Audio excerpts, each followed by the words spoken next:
We're rolling. Welcome back, everybody. Episode 67 of the Jiu Jitsu Dummies podcast. We are sponsored by Fight Back CBD. Get 20% off your CBD order at fightbackcbd.com with code JJD. We're also sponsored by Black Belt Digital Marketing. Anything you need to build your business, web design, Google Ads, graphics, absolutely anything, they can help. Check them out at bbdigitalmarketing.com. Also want to give that same shout out that I gave last week about the GoFundMe for John Carlos, one of my old training partners. He found out he got cancer. Things are moving relatively quickly. He's on his 5th chemo treatment, actually as of yesterday. So I have the GoFundMe link in our IG. So if you click on that link tree will open, and right at the top I put his GoFundMe raise. Message me a snapshot of your GoFundMe receipt. Send it to our Instagram at Jiu Jitsu Dummies, along with your full name, mailing address. And once we confirm, we'll send you out a podcast mug as a thank you. So just a little something to help him along.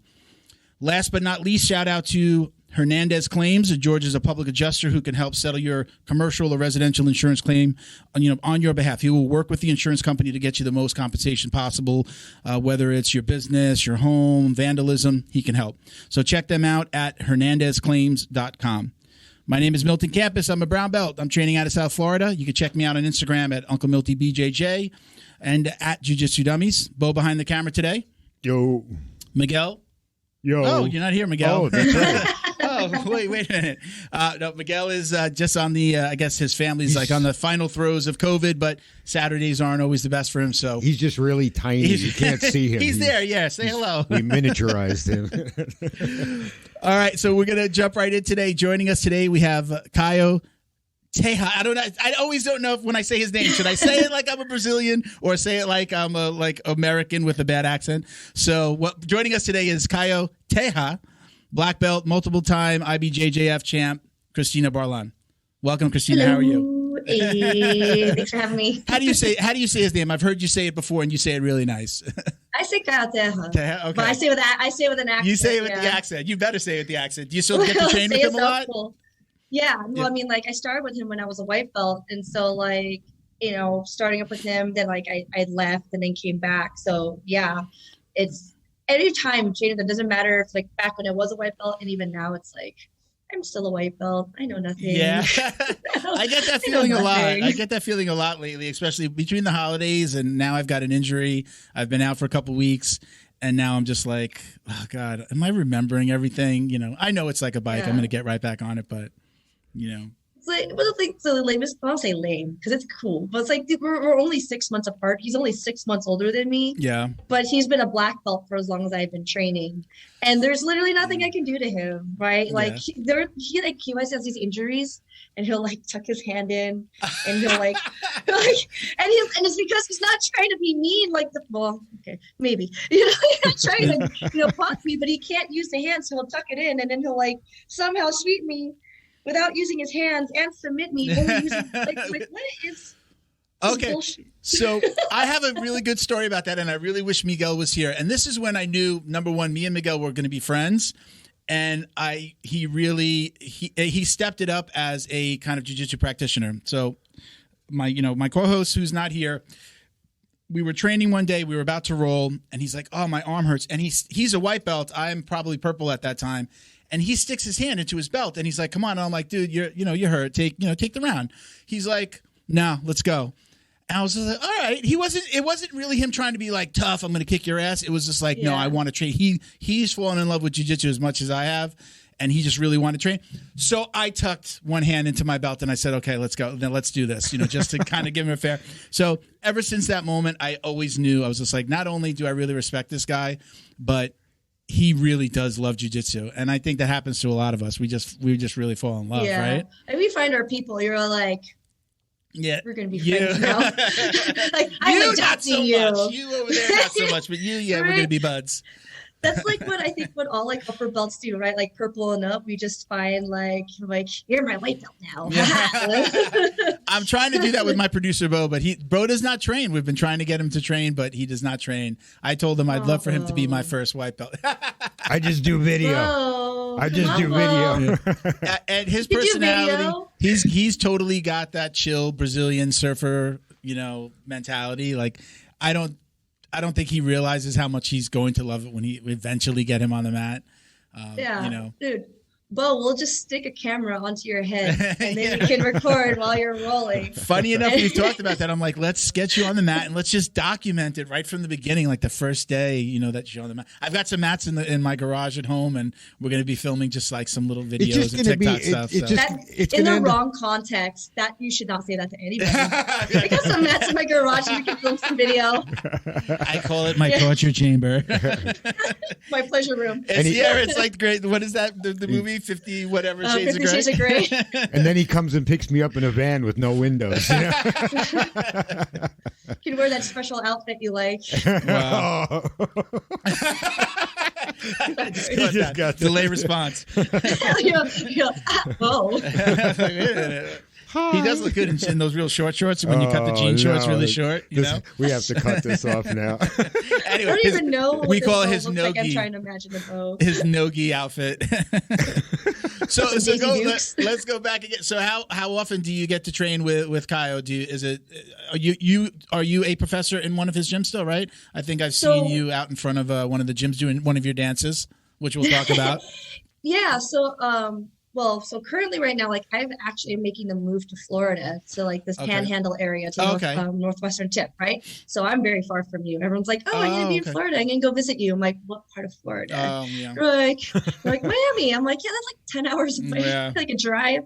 But when I was in California, I trained at HQ with Professor, so I was seeing him pretty much every single day, unless he was out of town for a seminar or, training camp somewhere else or whatever business stuff. But pretty much every single day with Professor on the mats. Would I get to train with him every single day? No, but was I getting instruction from him pretty much every single day? Yes. So like, even if he wasn't teaching like the night classes, like maybe he'll come in for comp class or vice versa. Won't come in for comp class and then he'll come in for night. He's pretty much on the mat all the time, as much as he can, even when he's injured. Where are you in the Panhandle? Whereabouts? I'm in like the Pensacola area. Okay. So, all right. Apparently, this is called South Alabama. So you know. yeah. They're like, everybody here is like, we don't consider this Florida. It's just South Alabama. Like, noted. So how long have you been there now? I got here in July. Okay. Originally, I came here last year, January, for like 3 months because everything was shut down in California. I couldn't work. And I'm like, they had me here for a seminar. Like, hey, we have an opening. You want to teach for 3 months? And I'm like, yeah, I can't work in California. And I'm like, it's hard to book seminars.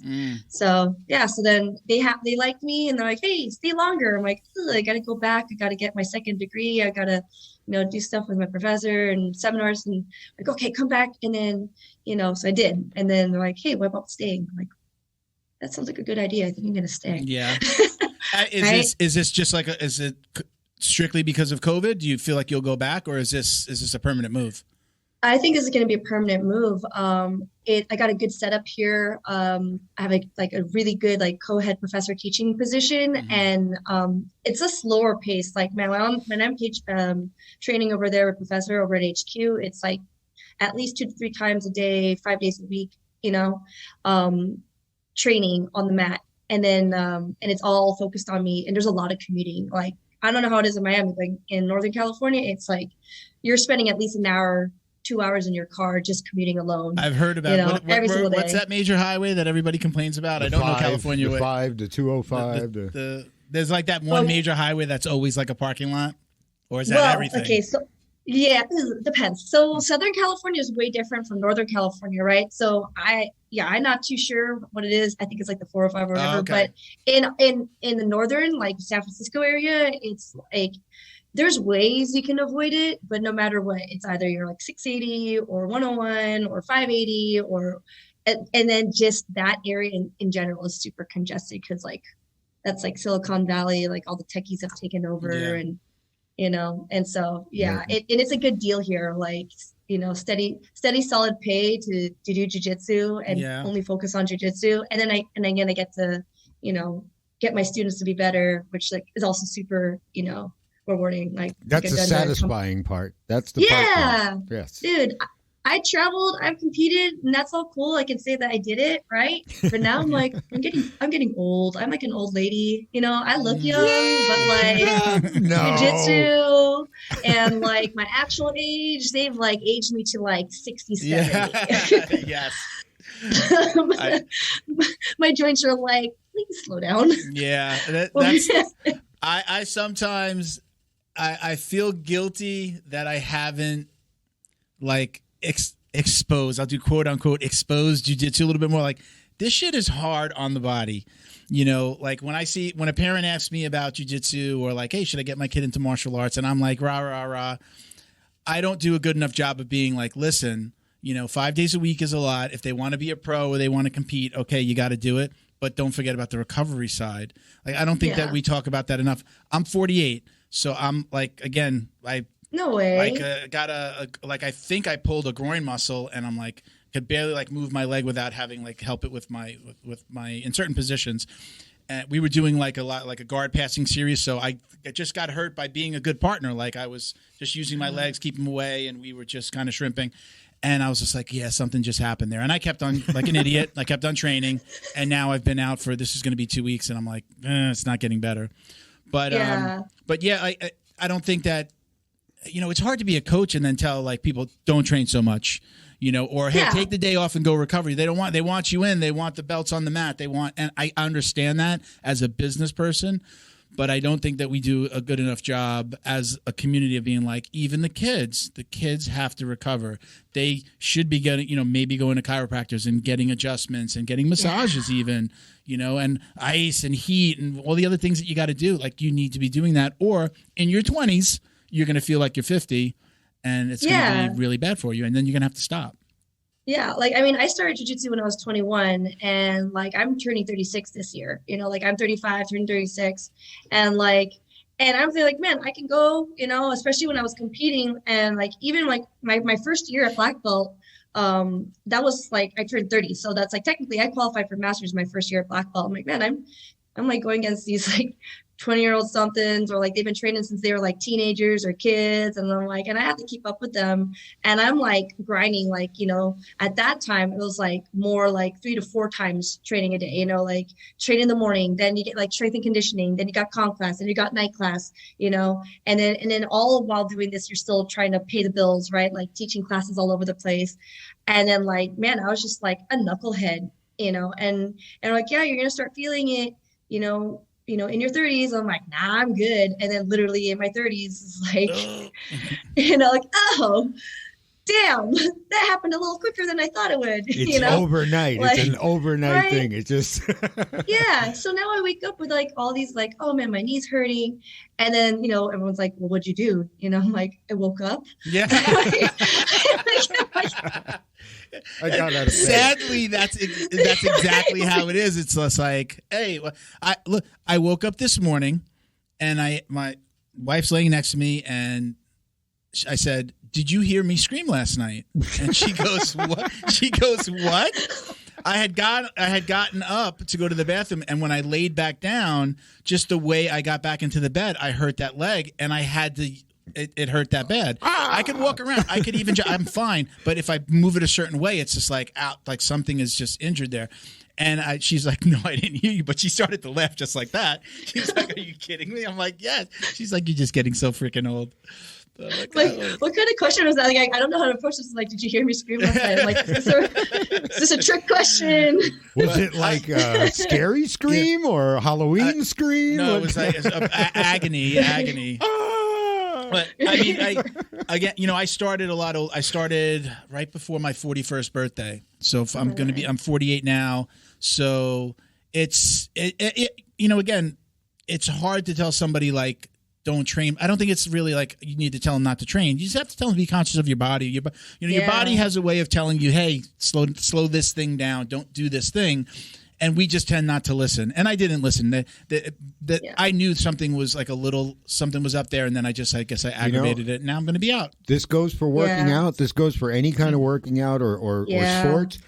Recovery is part of the workout. Yeah. Dude, yeah. Like I tell my students, like you can't overtrain, but you can definitely under rest. you know, like nice. Train as much as you can, train it, but make sure that you're sectioning up the time for recovery, or like, even like men, your body's wrecked. If you want to like make it like an active rest day, like do something that's different, or just straight up don't do anything. Like, this is like the number one thing, is because it's like, you know, I have students who see how successful I was like when I'm competing, and they see what I do when I train and how hard I push myself when I train, but they don't necessarily see the recovery side, you know, and they're like, well, I want to do what KB's doing. I want to do what Kristina's doing. I want to do what Professor's doing. And I'm like, okay, that means you also need to rest, you know, like I'm going to tell you right now is like, if you're, you know, you're a blue belt, you're a purple belt. If you did what blue purple belt me did, you're going to be wrecked. And then you're going to be in the same position that when you get to black belt, you won't even be able to compete at the level that you want.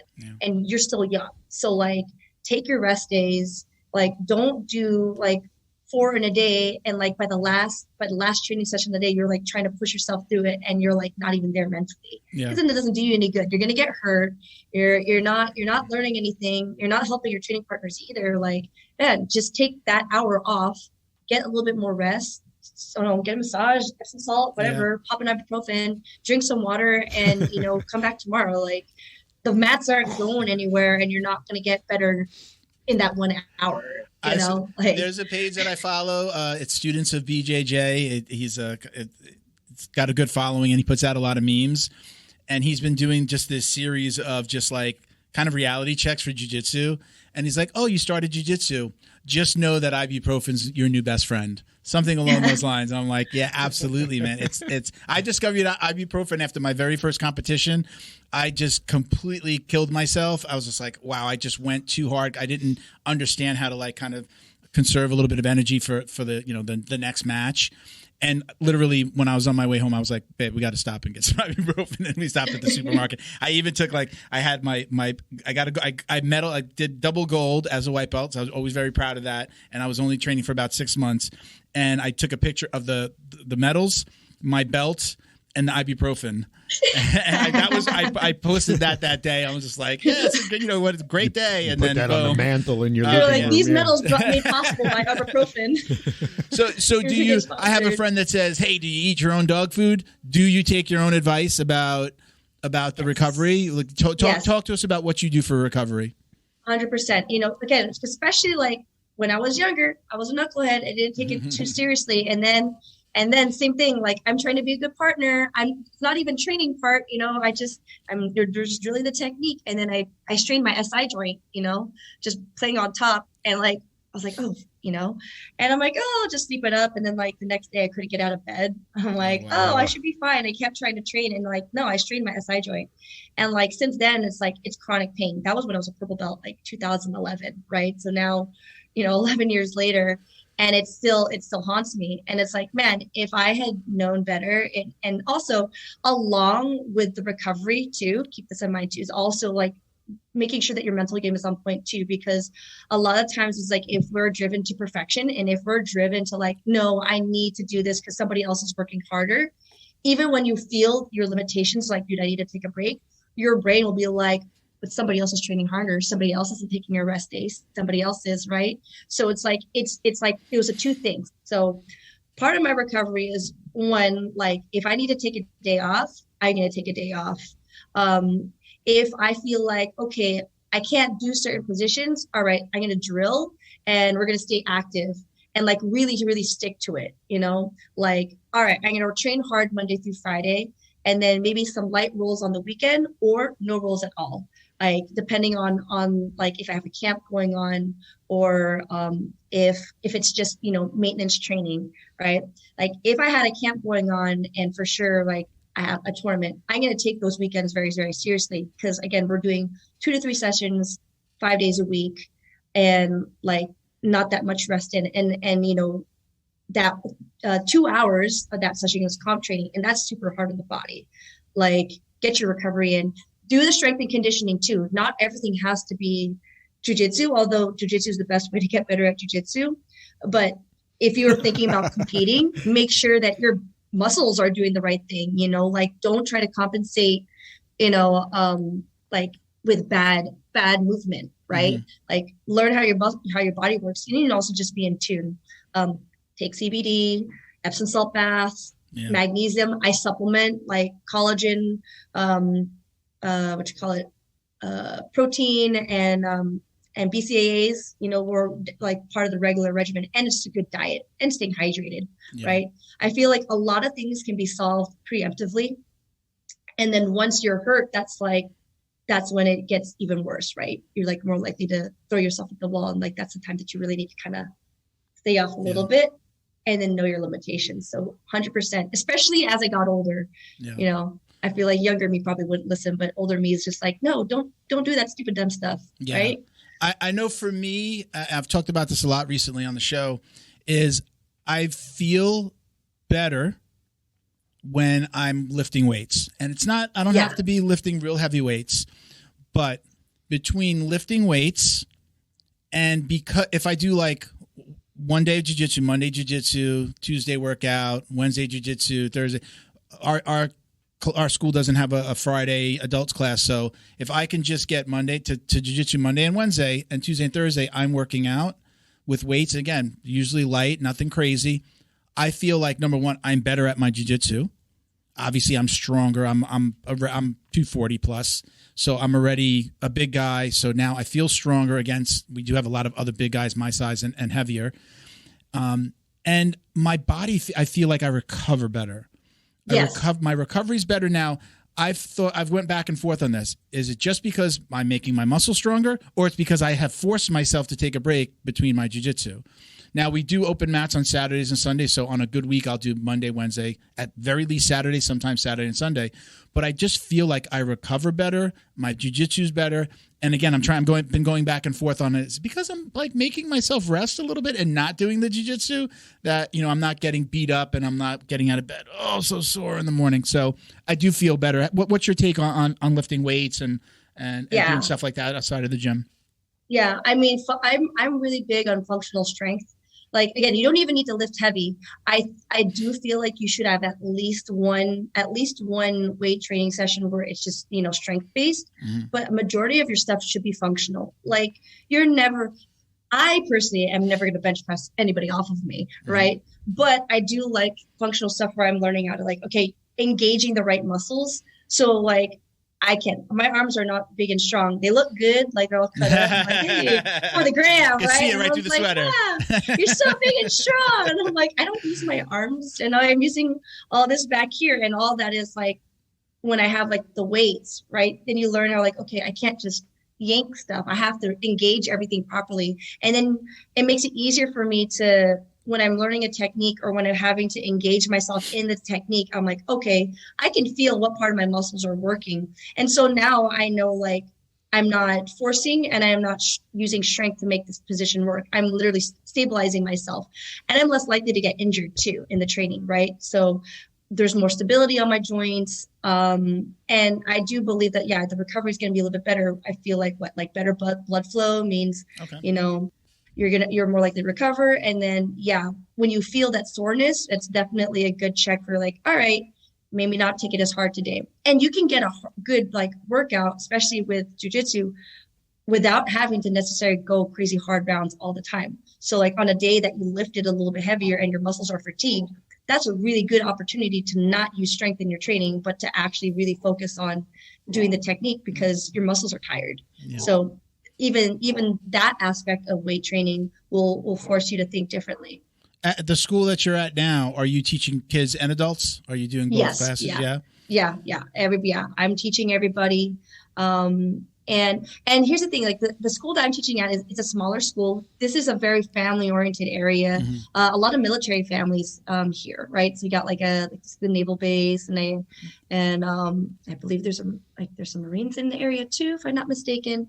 And so the school there is not competition based. We do have people who are interested in competing, and I've started a competition class and I've started adding advanced classes, but majority is they just want to do it for hobby, self-defense. For the kids, it's very self-defense and play oriented, but we do have a more advanced or comp class for the older kids or more advanced kids. And so they can train a little bit harder.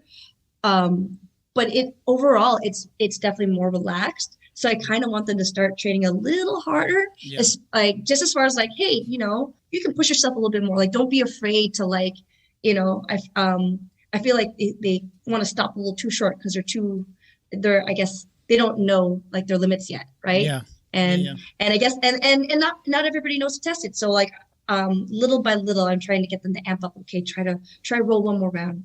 Try to roll another round. Try to roll another round. Like, or at least at the very least, do the specifics. Like, don't skip out on training because that's the only way you're gonna like get to really apply it, right? So, and the kids are fun because like they'll do anything that you tell them to do. Yeah, I like your video. You got great social media, by the way. So I definitely have always enjoyed your videos. And you did a couple of videos where you know, like things that the kids do. Like there was one like you had the Ghee top on your head. You know, those are hilarious. I know it's so hard to like, you got to keep them in line, and then you also have to teach, like, I don't know how big your classes are, but you know, you've got these little kids and then you got to teach them, and you got to kind of keep them like corralled and, you know, kind of paying attention. It's so hard. Yeah. Well, so what we've done too is like, you know, since so many kids were like, I want to balance on my head on the wall, is now we've just turned it into one of the warm-ups. Oh yeah. This is the big brain, right? Like, hey, you want to go and try, you know, doing head balancing? I'm like, hey, head balancing is actually something that's pretty useful in jiu-jitsu if you want to do like, you know, hopovers and stuff like that. So like we do bridges and stuff like that. So a lot of the stuff that I've made fun of, at least like with the headstands and like doing cartwheels, we just turned it into the warm-ups. So it's like, man, if you can't beat them, just join them. Right? Is there an age that you feel like like a good age to start jiu-jitsu? I think everybody has a little bit of a different opinion. I know coaches definitely have a different opinion than people that are like, yeah, put them in at any, you know, put them in at 3 and 4. It's like coach is like, that's like too hard for me. We have 3 different classes, and one of them is we call it the Tiny Pandas. Our mascot is a panda. Okay. So we have the Tiny Pandas. It's only a 30-minute class, and they start at about 4 years old. Okay. So that class is for like the 4 to 5 year olds. And a lot of it is just like movement drills. Like they're not even really learning jujitsu yet. They're learning like how to have a good base, maybe how to break a grip, and how to forward roll, how to backwards roll, how to stay on top of mount, how to be a backpack, you know. So it's playing jujitsu for 30 minutes. And I enjoy that. I think that's actually pretty helpful. It's just like, I feel like a lot of parents, they want their kids to, you know, when they're like 4 or 5, try to swim. Like they try to get them swimming lessons or even some sort of sport. Just because, like, again, knowing where your body is in space and knowing how to move your body is super important. And even if they don't stick with jujitsu, I think like those little lessons like will just keep them safer, right? Yeah. And so I'm totally okay with kids starting out at 4 or 5 years old, but I could totally like see like eventually, like when I'm getting older, I'm gonna want to pawn that off onto like a blue belt or a purple belt. Yeah. Be like, hey, you want to train for free? I haven't trained kids. When I first started, I was at a gym where a family friend opened a gym, and it was very small, so I would help with the kids class. And he was in law enforcement, so sometimes he'd be late or couldn't make it, and I would actually like open the gym either by myself or with his wife as even a white belt, but I would handle the kids classes. One of my favorite things to do was we used to have these little competitions. The kids would line up. If I could get a second person to do it, usually like somebody that was maybe coming for the adults classes and they were early, we just stand there kind of like slightly squatted like a tree, and they had to like climb us all the way around, and we would do races. I used to love that. I very much enjoyed the training, so I haven't done that for years. Most of my time at my current gym, I've just been a student. Not most of my time. My entire time at my current gym has just been a student, but I always look back at that. I would love to do that again, just like a time thing. Then I was training like 2 hours a day. I just started jiu-jitsu. I didn't have the side businesses. Like I just had the 9 to 5. And then like an idiot, I went and just opened up all these jiu-jitsu based businesses, t-shirt sites and all this other stuff because I didn't have enough to do. So I haven't really been able to do that. But I've even mentioned to my coach, like, you know, I'd really love to coach a little bit here and there. But I don't even want to get paid to do it because I don't want to have like you have to come on these days. Like, hey, if I showed up early, could I jump in and help out with the kids class? I prefer to do it that way. Yeah. You know? So just pay me appreciation. Yeah. Right. Yeah. Going back, I was going to say before, you know, one of the things with like kids is, and I always tout my professor for doing this, is when he sees even like a teenager, like who's really just like dependent on being like inverted all the time, he'll tell them, hey, be careful. Even his son trains with us. I don't know if you know Felipe and Sofia Amarante. Yes. You know Sophia? She's probably around your size. Okay. Yeah. So they've got their son, and he just got his blue belt. But he'll go inverted a lot, and he'll tell him, like, if you go inverted like that, if you're always depending on that position, he's like, it's going to be really hard on you when you're older. You're going to mess up your neck. I'm happy to see that he's conscious about that, where I've seen other professors that, they're just like, just let them do what they're going to do. And they're not taking into consideration like that, giving their student that longevity. Again, going back to what I was saying before, it's really, you got to tell these kids, like, they have to be careful with certain things. And there's always some guy that's just like on his legs over his head, on his neck. I just look at those guys and I'm like, oh, he has no clue how much ibuprofen he's going to be taking. No. It was like, like they have like these trends like on TikTok and Reel, and they have like one where it's like present me, and then like there's like past me, and like past me is like learning how to do inverted, and then present me is like standing outside the window like, no. Please tag me in that. I've got to share that. That's exactly how it is, right? Yeah. Right. Because like definitely like when I was a white belt, I didn't know, no one taught me how to invert. Like I'm just super gumby bendy, like fold all over the place. And as a kid, I was just super, super bendy anyways. So like I talk about this now too with my students. Like it's crazy to think that like when I was a kid, right, and I was super bendy and flexible and like freaking pretzel, right, and then adults would be like, oh, I used to be that flexible when I was your age. And I'm like, BS, no, you're just a liar, right? And now I'm at that age where I'm looking, I'm like, oh wow, that was real. Like I'm now at that age. I am officially old, where I say like when I was your age, I used to do that. And I'm like, damn. Like, and you know what? If I had not abused my flexibility the way that I did as when I was younger. And this is even like before jiu-jitsu came into the picture. This is like even just dance, right? If I had not abused my body the way that I did with like limited knowledge of what I was actually doing and the trauma I'm causing, right? I probably would still have some semblance of like, I'm still super bendy, super flexible, right? But I probably would not have any injuries. I probably be a lot healthier. And so, adult me is saying like, no, don't do it. Like don't hang out there. Like one of my students is actually the owner of the academy. And he's also like the head professor, right? He has 3 kids, and the youngest one, Riley, he's like 12, and he's doing wrestling and he's doing jiu-jitsu, and he's like small and he's bendy and he's just kind of wiry. And like sometimes he doesn't invert too much, actually. He likes being on top. He likes playing top game, but sometimes he will get bent up. And I'm like, Riley, don't stay there. Don't stay there.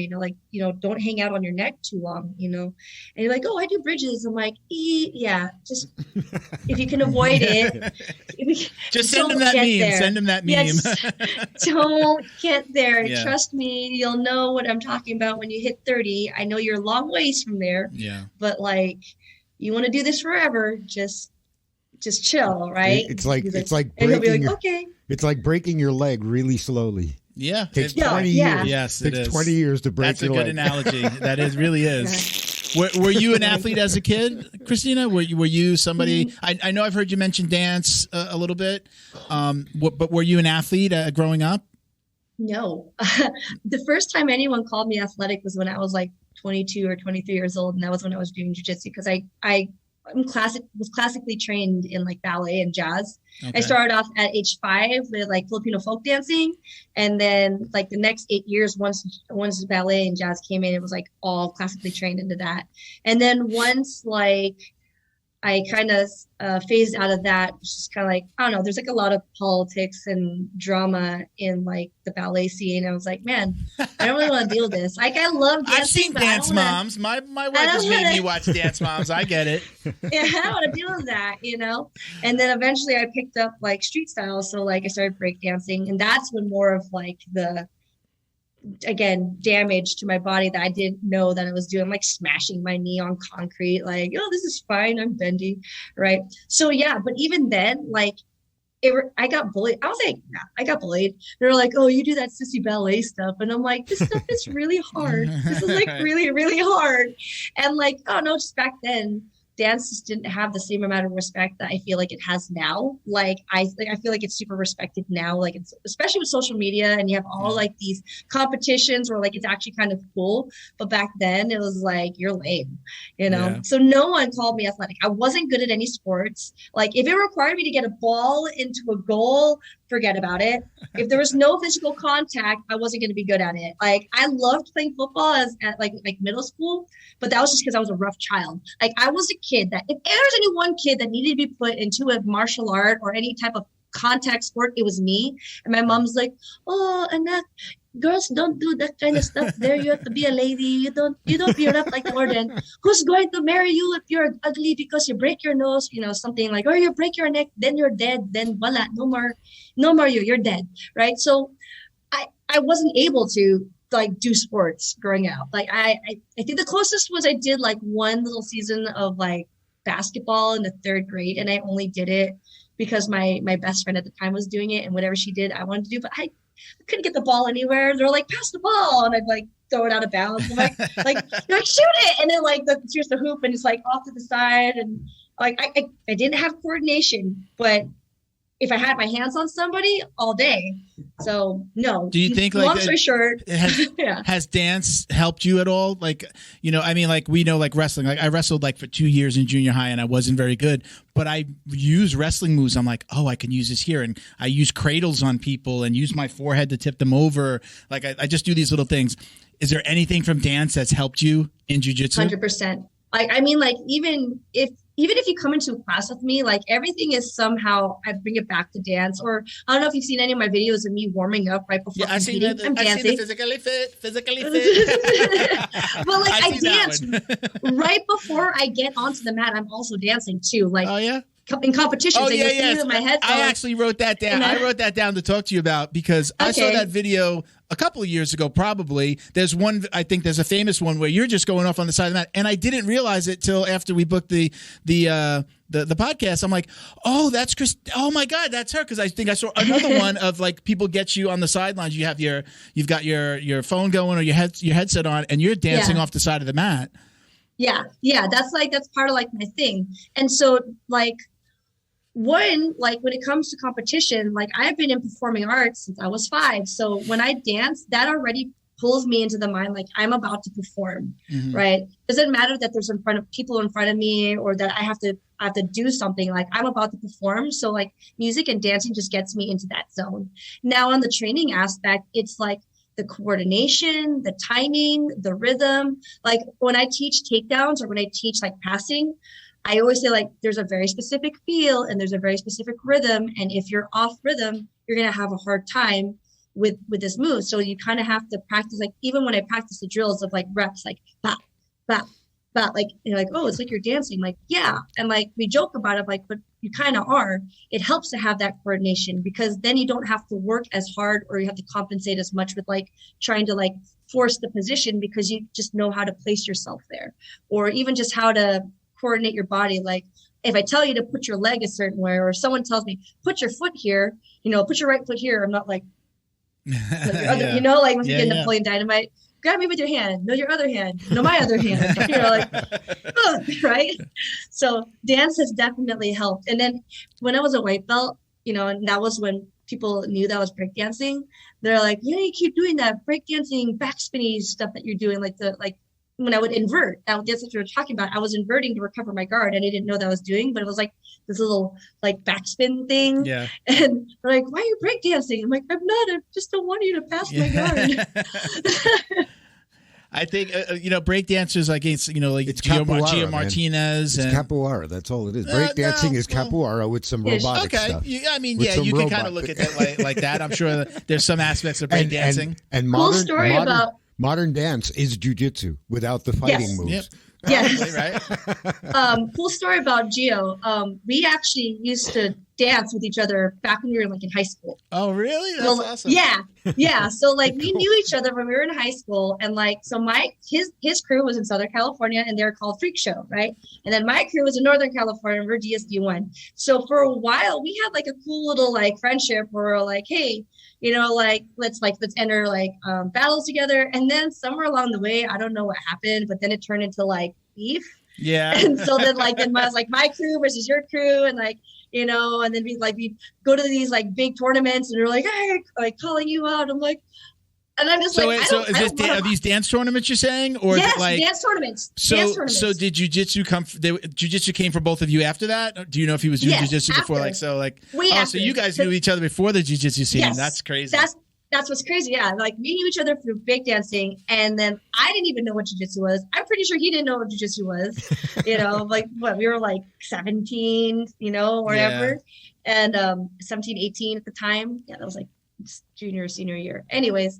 And then, you know, fast forward, and then I start doing it, and then as I saw like, okay, yeah, there's these guys who had to do jiu-jitsu, and they also have a breakdancing background. And they're like, oh, who? They're like, yeah, this guy named Gio. And he's got his brother, like, Boogeyman. I was like, yeah, I know them. I know them. That's like crazy. My first time meeting, my first time meeting Eddie Bravo was actually like for ADCC 2013 in Beijing. And there's a story before the story. Sorry, but I'll tell maybe that story another time. So like I had met him in the lobby, and then we had this like interaction where it was a fair question. I'm an Asian girl in China. He doesn't know me, right? And we're in the lobby. It's a public space. So he asked me, excuse me, do you speak English? I'm like, yeah. You know, it's like, oh, are you here for ADCC? I'm like, yeah. And then we like chit chat, and he's like, can I ask you some questions about like the housing stuff? I'm like, okay, cool. And I answer his questions. And then after that exchange, he goes, can I ask you another question? Yeah. It's like, why do you speak English so well? Like, it's the only language I speak. Yeah. So I had that interaction with him the first day. Like, and then the next day, like we saw each other at weigh-ins, and we started chit-chatting. And he was like, yeah. And I don't know how we started talking about dancing. And he's like, yeah, I got, you know, 2 of my students, you know, like they're breakdancing, and you know, I'm like, oh, who? And he's like, yeah, it's like Gio and his older brother, Boogeyman. I'm like, oh, I know them. He's like, you're like, really? I'm like, yeah, we used to dance with each other when we were like in high school. Small world, like, right? Yeah. And he's like, no way. And I'm like, yeah. And he's like, man, we got to have some sort of jiu-jitsu breakdancing video thing. And I'm like, okay. Okay, I just met you yesterday, but sure, okay. But yeah. How do you feel about, you're talking about Eddie Bravo? I love to get people's take on the whole combat jiu-jitsu. What are your thoughts on that? Is it something that you would ever do, or have you? I don't think I would ever do it. See, I started off with Muay Thai before I even touched jiu-jitsu. And I did Muay Thai a full on year before I even, you know, tried jiu-jitsu again. Well, I started Muay Thai, and then like maybe like a few weeks or like a couple months in, one of the like he started showing me like some jiu-jitsu stuff. He's like, here, and it was like no-gi, and like he showed me how to do a triangle, and I'm like, I don't think this jiu-jitsu stuff is for me. I don't like it. It doesn't make sense, right? Like you're telling me that I don't have to be big or strong, and I just need to use technique and leverage, but I call BS because I can't do anything to you, right? So I was like, I think I'm just gonna stick to punching and kicking, right? Like I grew up like with like Teenage Mutant Ninja Turtles and Power Rangers and Jackie Chan, Bruce Lee, Jet Li, you know, like I wanted to do all that stuff. Like I want to Van Damme. I want to knock somebody out with like a, you know, the turtle. Donatello is not doing this. No. I don't want something flashier. I want to KO somebody, right? And then, and so. It just like little words out of my mouth, like I don't think this jiu-jitsu stuff is for me. And then I did it for a year, and then like I had amateur fights, and then I picked up jiu-jitsu, and my teammate convinced me to do it. He lent me his Ghee top. I didn't have pants, so I just had like grappling shorts. I had like the Sambo style, had the borrow belt from the gym. Probably I don't know what spunk was on it, but I took it. It's gross, you know. Just somewhere in the corner. I never borrowed, and I've never borrowed, other than my coach giving me something that was clean. Even if it was his old stuff, I would never put it on. Never put on the gym gear. No, and then like I had that class, like, oh my god, I should have been doing this the entire time. And then like more and more, I was just like, yeah, I really don't like getting hit. I like hitting people, but I don't like getting hit in the face Well, at all. common. Like it's just and then like I start, you know, connecting even more. Is like I really like hugging. Like I'm a very physical person. Like as a child, I was climbing on people and I wanted to wrestle everybody. I'm like, I should have been doing this the entire time. And so I don't think I would ever do combat, but you know what? I'm going to tell you, there's something very satisfying about an open hand slap. I think these guys are getting hit to the game though, like with kind of like the way that the direct palm strike, which is almost like a, you know, like essentially like a punch. Or there's a video recently. It was like the second or like maybe 2 EBIs ago, not EBI, 2 combat jiu-jitsu events ago, where the guy just like lifted his both hands and it's like slapping down on his opponent. Oh, that's it's called the McGregor. I would call this the Donkey Kong. Oh God! And then see, I never minded my first gym. We did a little Muay Thai, and definitely 2 days a week we did like our no gi days. It was Muay Thai class, and then we just rolled right into essentially like a no gi, but with stand up. So we would start with our gloves or grappling gloves on. I love those. I liked Muay Thai. I got into it because I loved boxing, and my dad was a huge boxing fan and all that stuff. I won't go into that, but I like that part. But then when it was just like, oh, and then I get to take them down too. I get to take them down and then continue on the ground. I loved that part. So I do miss those days because now I just do, jiu-jitsu, mostly gi jiu-jitsu. But I didn't mind it. It's I get, if I was getting hit by a pro, it's one thing. But when you're fighting other white belts that are learning, I kind of like it. It was like it hit a button for me. Like I would just be like, "Oh God, I just got hit. This is great. And then I'd maybe go a little bit harder." So I found it fun, but again, I've never trained with any pros. Yeah, I feel like I could train it for fun. Once in a while, like maybe if I have a friend who's getting ready for a fight, like when Erin was getting ready to fight Grandma Main, and she was like, "Hey, like come train with me over." She was still at Black House at that time. And then Erin so like roll it. Erin Hart? Yeah, Erin Hurley. Yeah. Hurley. Erin Hurley. Yeah. We've had her on. We've had her on the show. Yeah. Yeah. And so when I was, just messing around with her, and it's like, okay, so we roll. And then like, it was just like grappling class was like, do you want me to like, just kind of paw at your face? Can I just slap to make you? Can I, please? Yeah. And I was just like, okay. And then like, I'm like, like I felt like a little cat, like, I don't think I could ever do more than that. Like if it's to help somebody, cool. I don't think I would ever want to put myself through the training though. Cause like, again, I'm getting older and I don't particularly like getting hit. Yeah. I like having my faculties about me and not being concussed due to head strikes. Hey, Kristina, real quick, we're going to take a quick break. We're going to do some shout outs to some of our sponsors. So we'll be right back. Okay. Don't go anywhere. All right. Thank you to DD214 Fightwear, gear for patriotic rollers. Visit their website, dd214bjj.com, and get 15% off your online order with code JJD. And check them out on Instagram at DD214_Fightwear. Thank you to Feito IT and AV, specializing in commercial and residential automation, security cameras, and CCTV. Check them out at feitoitav.com and let them know the dummies sent you. Special thanks to Fightback CBD. Go to fightbackcbd.com and check out their growing line of CBD products. Find the best solution for your CBD needs and use code JJD to get 20% off your next purchase. Visit them on Instagram too at FightbackCBD. Special thanks to George Hernandez, Claims Adjuster. Have you experienced damage to your residential or commercial property in the state of Florida from flood or fire, storms, theft and vandalism, even sinkholes, just to name a few? Don't get stressed out dealing with your insurance provider. Call George Hernandez today and let the professionals get you the most compensation possible. Visit hernandezclaims.com or call 305-712-6751 to get help now. And stay in touch with them on Instagram at Hernandez Claims. And we're back. Thank you for sticking around, Kristina. So we've been talking a little bit about like your start in jiu-jitsu and well, really you started with Muay Thai. So tell us, how did you get? Because I know just personally, just from following you online and hearing you on other podcasts, like you definitely prefer the Ghee, right? You're definitely more of a gi competitor. Will you compete no gi though? I mean, I've seen you on the mats no gi, but Yeah. it's not your preference to be out there in a no gi competition. Is that right? Yeah. Yeah. I've found that I have to be, at least now, there's like definitely an evolution, because again, like when I was younger, or like even like at white and blue belt, competition was competition, jiu-jitsu was jiu-jitsu. Like I just wanted to be on the mat as much as I possibly could, all the time.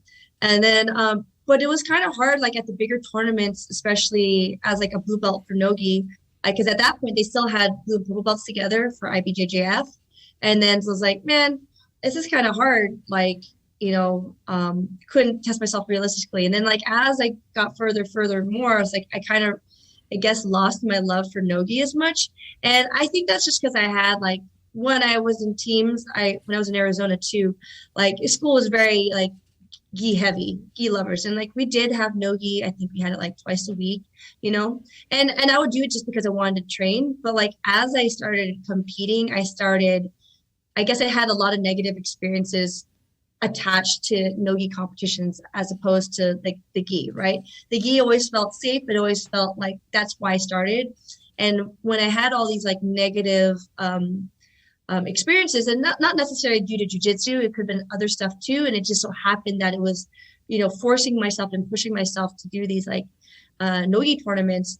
And then it felt like I got to a point where I was doing it out of obligation as opposed to actually wanting to compete. Like, I don't want to compete. I'm just doing it because I feel like I have to. And then I was getting injured. I was getting hurt.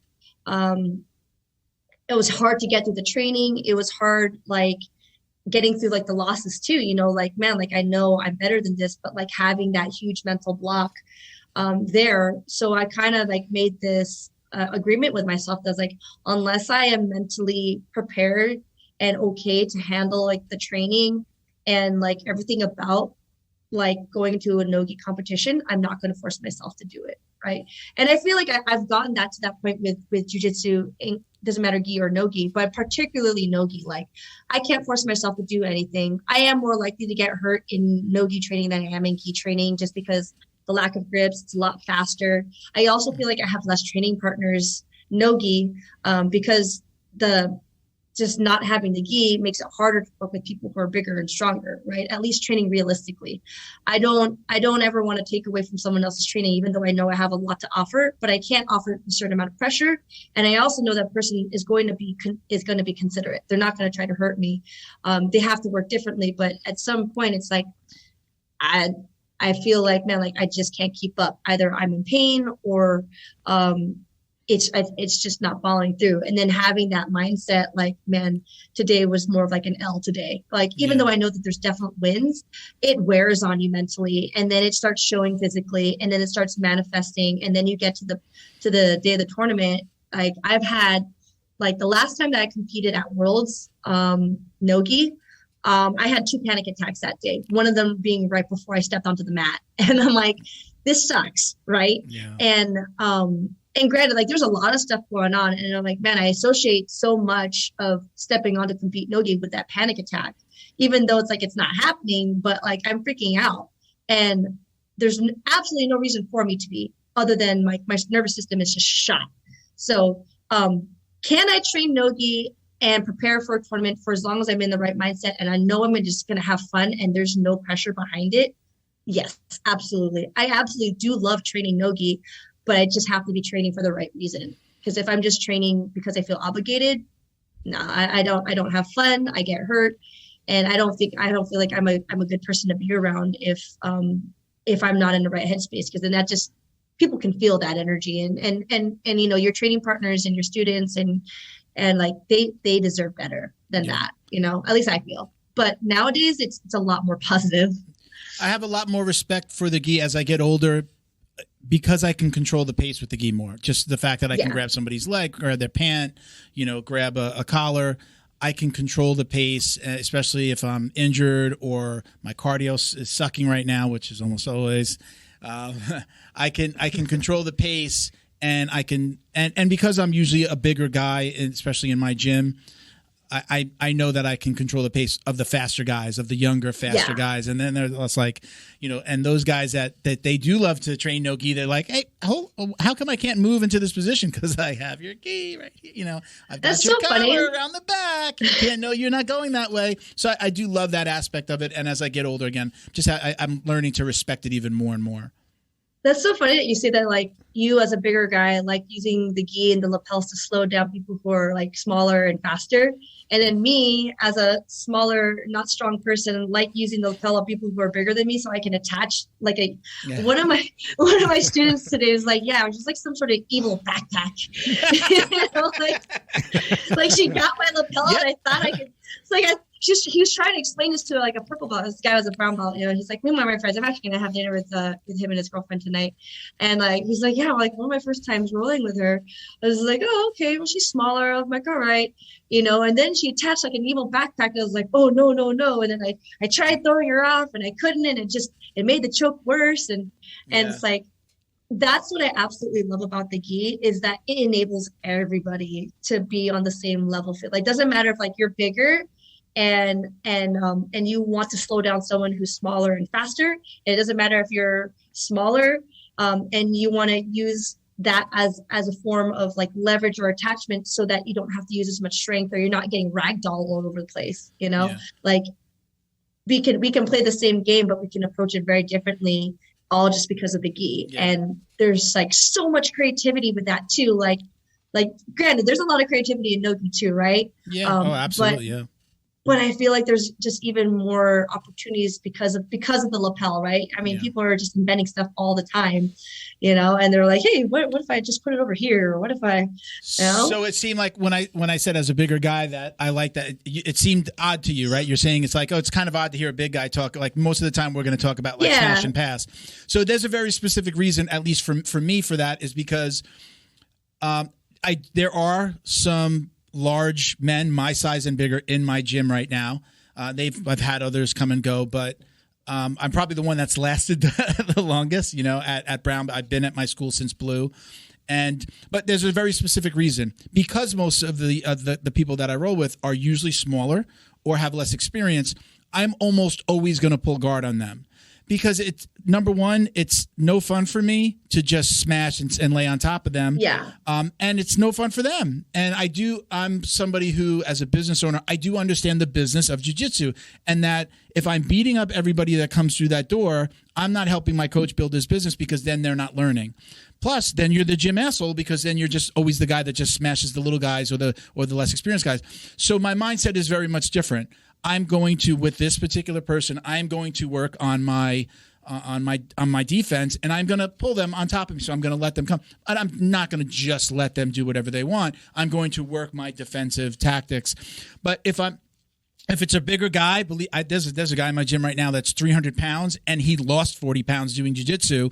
And I've had him lay on top of me. I've had him in it. Like I did I put somebody into my lockdown. I'll get a nice lockdown, and then I'll let them work and try to get their leg out.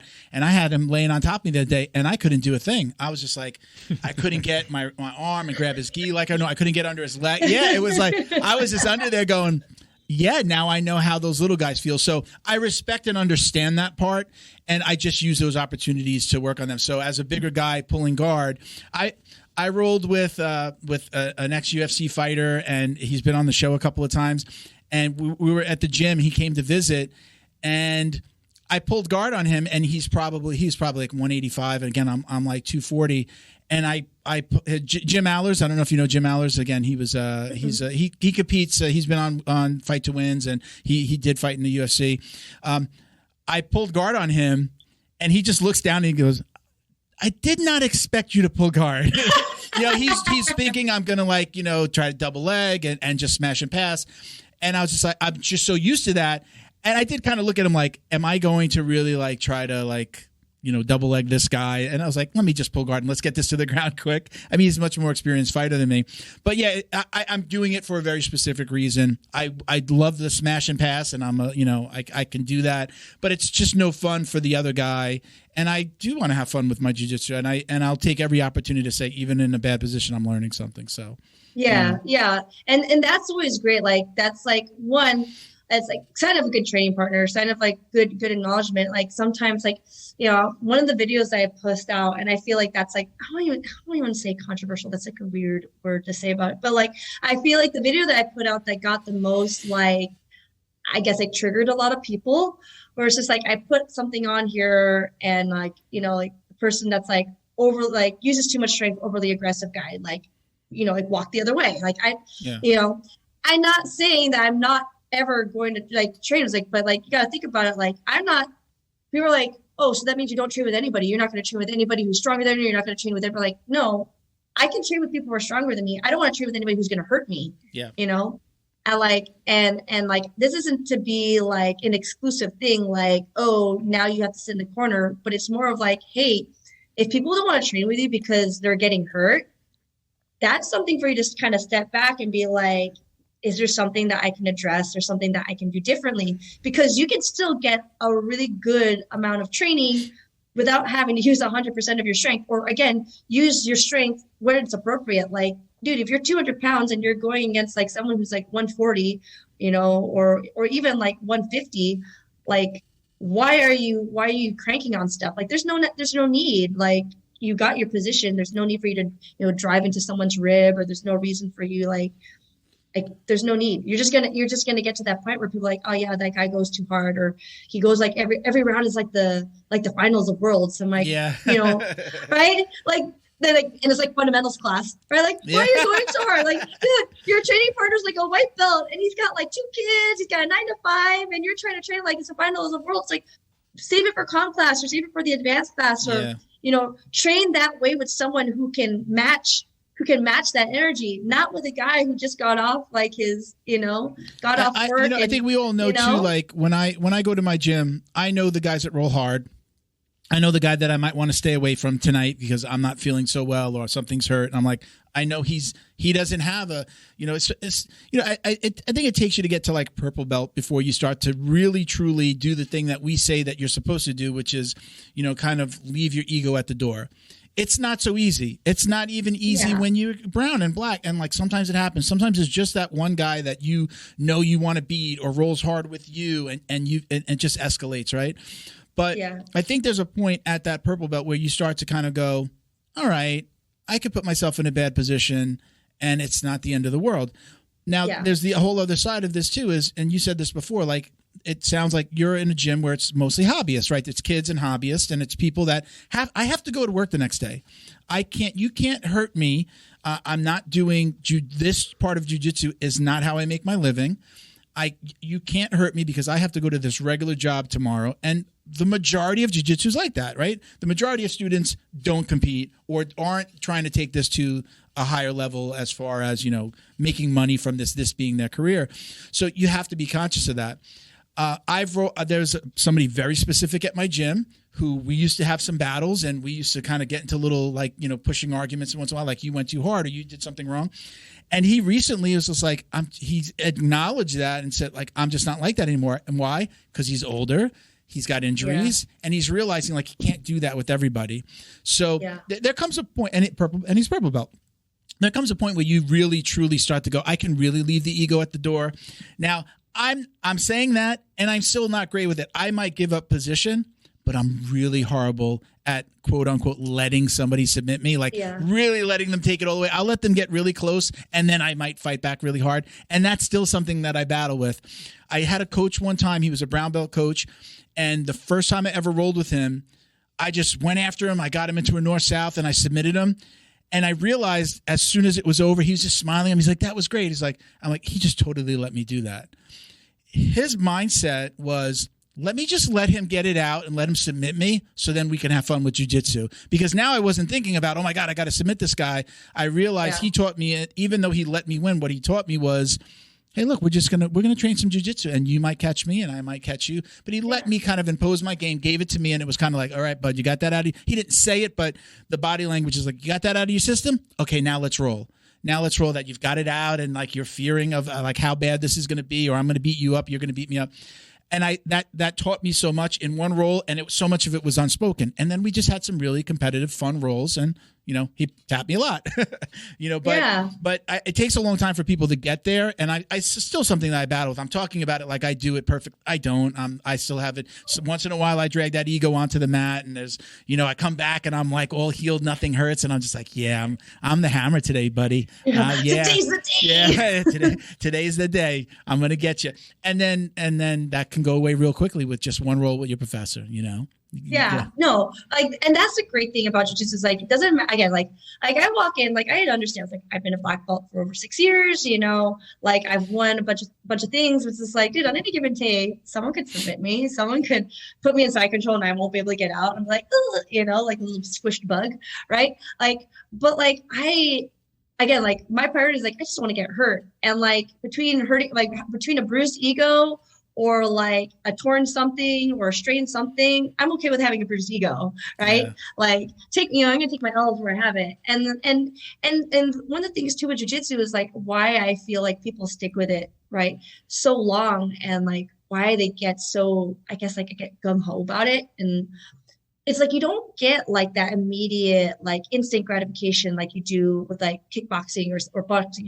You punch somebody and you feel good. You kick somebody, you feel good. Right. Jiu-jitsu, it's not that obvious, right? When you make your you get your W's, when you get your wins, you finally get a sweep, it takes a while for you even just to get that sweep. And it's so important, especially I feel as an instructor, as a professor, it's I need to make sure that my students get to celebrate those things. So maybe I'll play possum, or hey, get that, take advantage of this grip right now. And then they go, and I'm damn, that was a really good sweep. Because we want to encourage them, because you need some sort of reward, because otherwise if they're waiting for, to be winning every single round and not getting submitted to be the reward, then they're never going to feel good. Or, if they're coming in and they're losing every round in training, they're never going to get that gratification reward. Man, why do I do this? I'm just sucking all the time. No, man, it's little wins, right? Little wins. Oh, maybe I did a grip different, or maybe I didn't get armbarred as quickly, or maybe I got out of something. And it's super important that we kind of we foster that, right? Yeah. Again, either I'll let them sweep me, or especially with the kids, it's you want to build their confidence up, and of course, when I go, when I train with my women students and my men students, there's also a very different approach too, right? With the guys, it's I have to enforce, you can't use strength. You're using all your strength right now and you still can't get out of side control. Use your technique, right? And then when I'm, training with the women, I'm hey, use your legs, push. Don't be afraid to push me. Don't be afraid to use your body, right? It's almost I don't want to say we're teaching them separately, but or differently, but it's we're teaching them to engage in a different way, where it's where women, it's you're encouraging them to be empowered. And with men, it was we're kind of encouraging hey, use a different tool. Not everything has to be a hammer, right? Yeah. This might be a screwdriver job, or this might be a needle nose plier, right? Yeah. This is not a sledgehammer or What are your thoughts on, and I mean, every school is a little bit different. What are your thoughts on men and women training together? Do you, in my school, we used to absolutely train together, and now we do split off.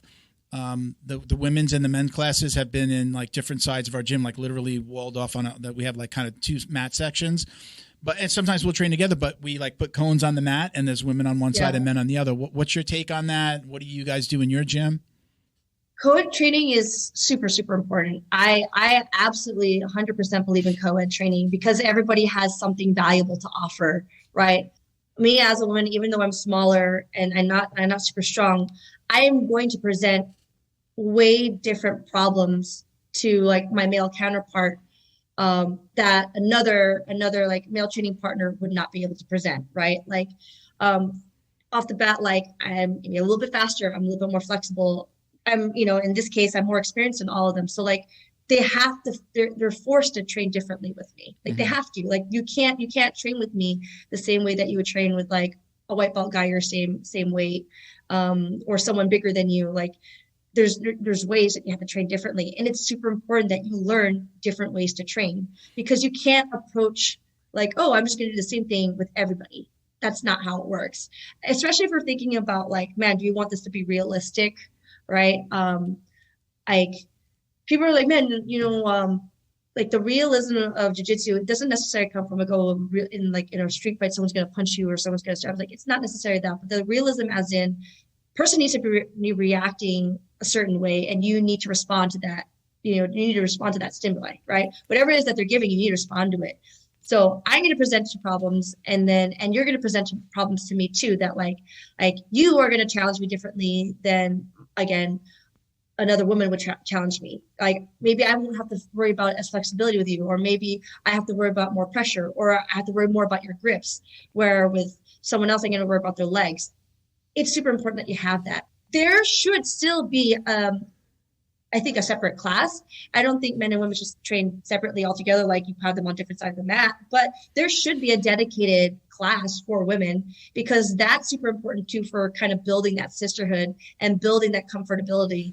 A lot of women have a hard time coming onto the mat because, one, they feel like, oh, I'm the only one here. They feel out of place. And so just having that women's class gives them a place to feel like, oh, I belong here. And then that's a really, really good way to kind of encourage them to like step into like the co-ed classes, where they can kind of challenge themselves even more. The hardest part for women is always just getting them onto the mat. You know, not all of them need that women's class, but just having it available is an extra perk.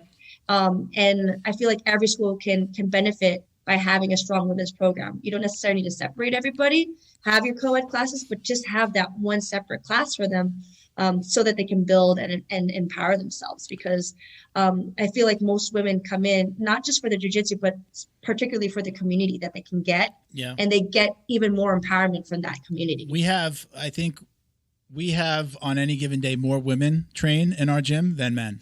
More women show up. There are some times that the guys' class is so small that they bring we just do it all. We'll do it all together.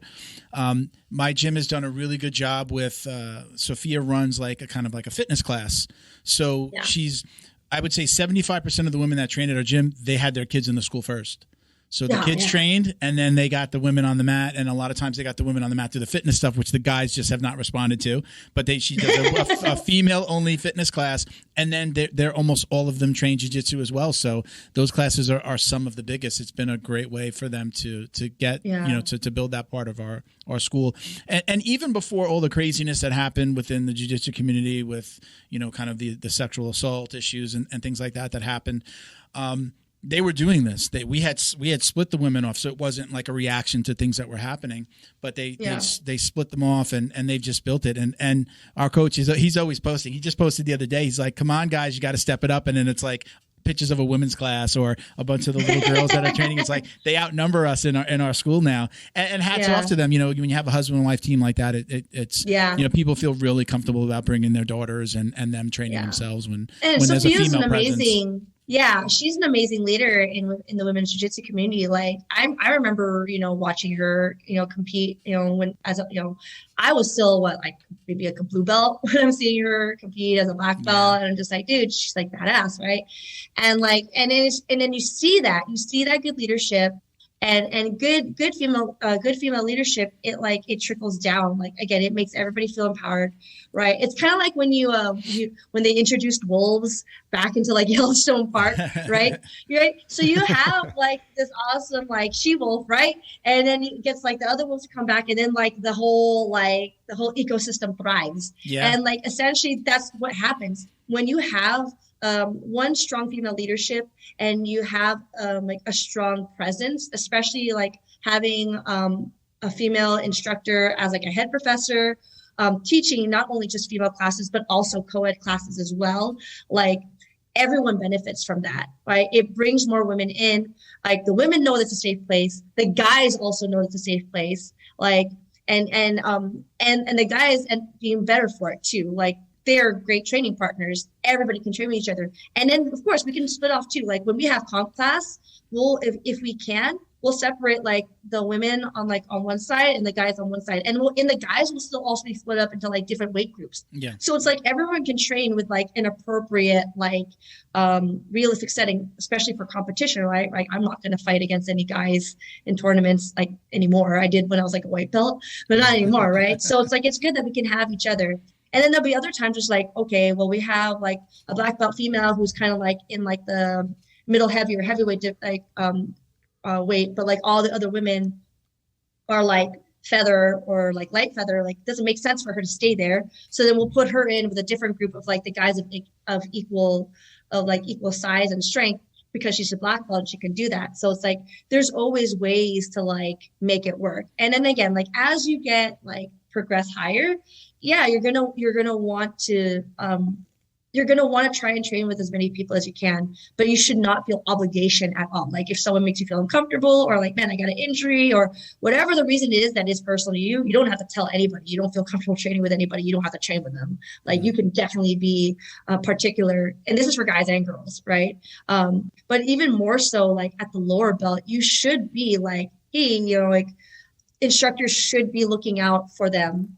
Like, especially like the white belt females, and then even like white belt guys too, like especially if they're smaller, you should be looking out for like, hey, that's not a good partner matchup there. Like here, let's let's a good coach is going to do that though. Yeah. A good coach is going to grab you and say, now, again, my coach Felipe will say, find someone that's appropriate for you.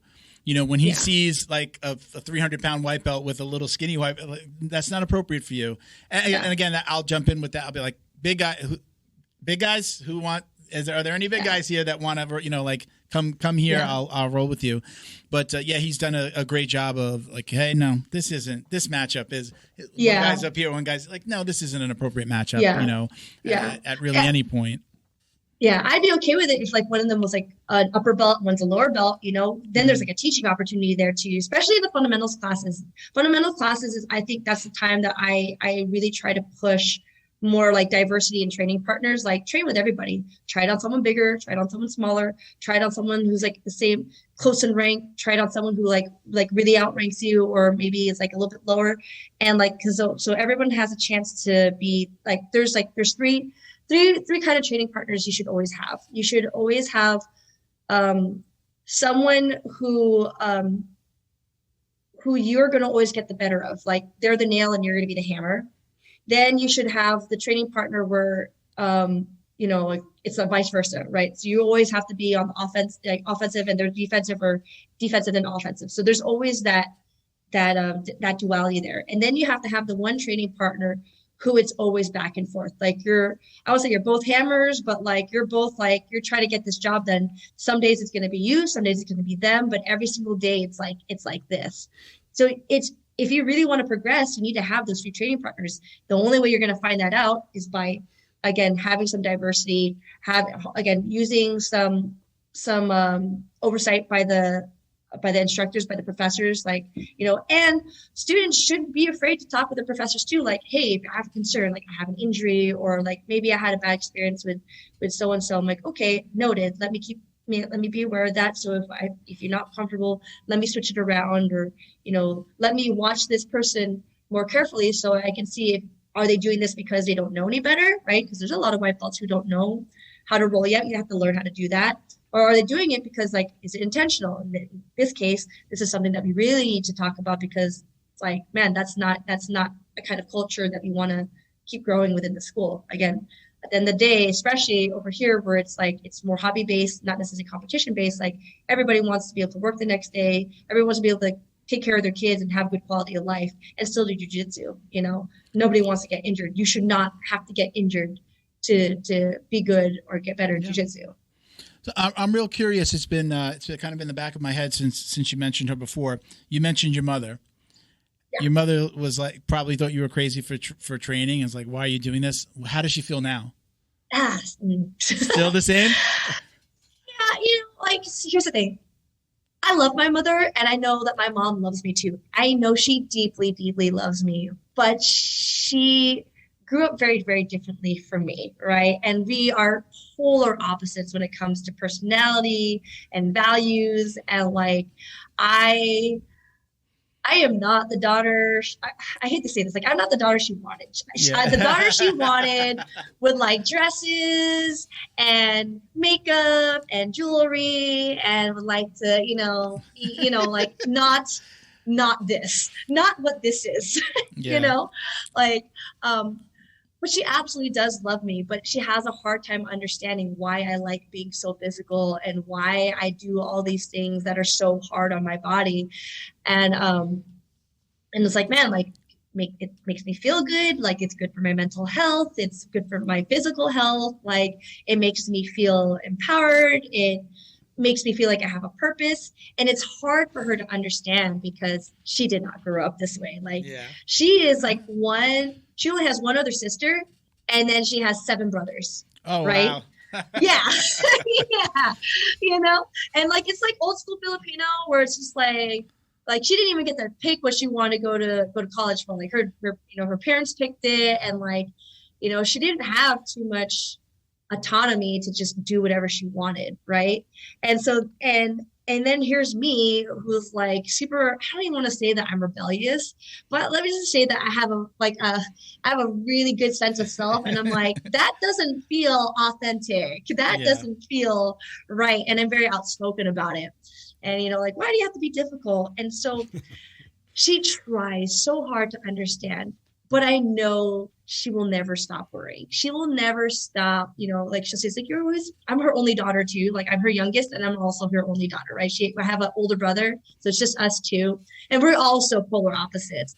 So it's like, oh, Anak, like, I just wish that, you know, maybe you go back to school and get a real job. And I'm like, this is a real job. This is a real job. I get paid really, really well to teach people how to aggressively cuddle each other. And it's super rewarding. Has she ever seen you compete live? Has she ever been at a match? Yeah. Yeah. How did that go? It's okay. So the first time she watched me do Muay Thai, it was like dramatic. Like we're like on like a telenovela, like, oh, Anna, please don't ever make me do that again. I had heart palpitations. I have to see Dr. Chang. I almost had a heart attack. Please, Anna, don't do this. You're going to give me an early death. I'm like, oh my God, so dramatic, right?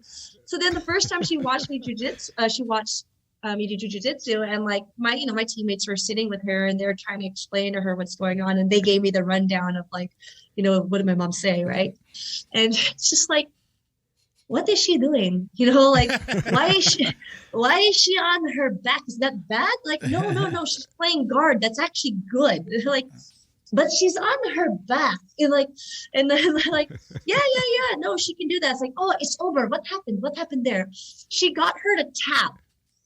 Tap. What is this tap? She got her to quit. Oh, that is good? Yeah, that's good. Oh, I don't understand. You know, so like all she knows is I'm not getting punched, I'm not getting kicked, but there's just a whole bunch of rolling around. Like I remember we had lunch with her one time, and I was still a white belt, and like I had some like bruises on like my arm, like from someone gripping me, and then she's like looking at my arm. She's like, "What are these bruises so ugly? Oh, what happened here? What happened here?" You know, and I'm like, oh, and I'm like, that's just from rolling. And she goes, rolling like on the grass? I'm like, no, not on the grass, not on the grass. Jiu-jitsu. It's like, oh, I don't like that, you know? So she knows that I'm not getting punched or kicked.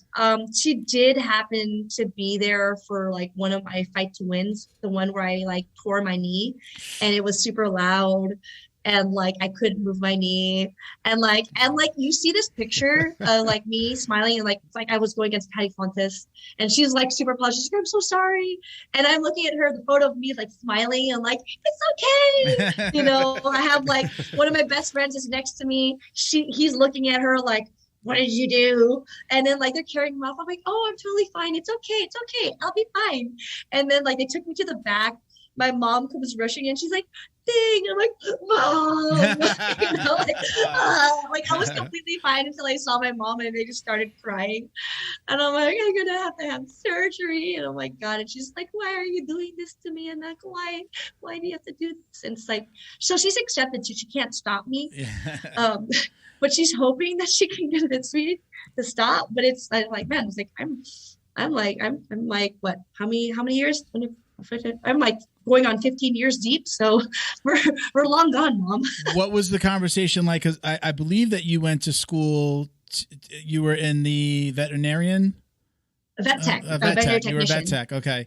What was the conversation like? Well, like, yeah, Mom, I've gone to school for this thing, but I'm not going to do this thing now, and I'm going to go. What's that conversation like? Was there a conversation? yeah, there was, I don't really wasn't much of a conversation. So the conversation did and did not happen at the same time. I got my certifications, I went to school, and then like at that same time, like I had gotten to this relationship, and then with this person, like, so it's my ex-fiance, but he was also for a time, he was also my professor, right?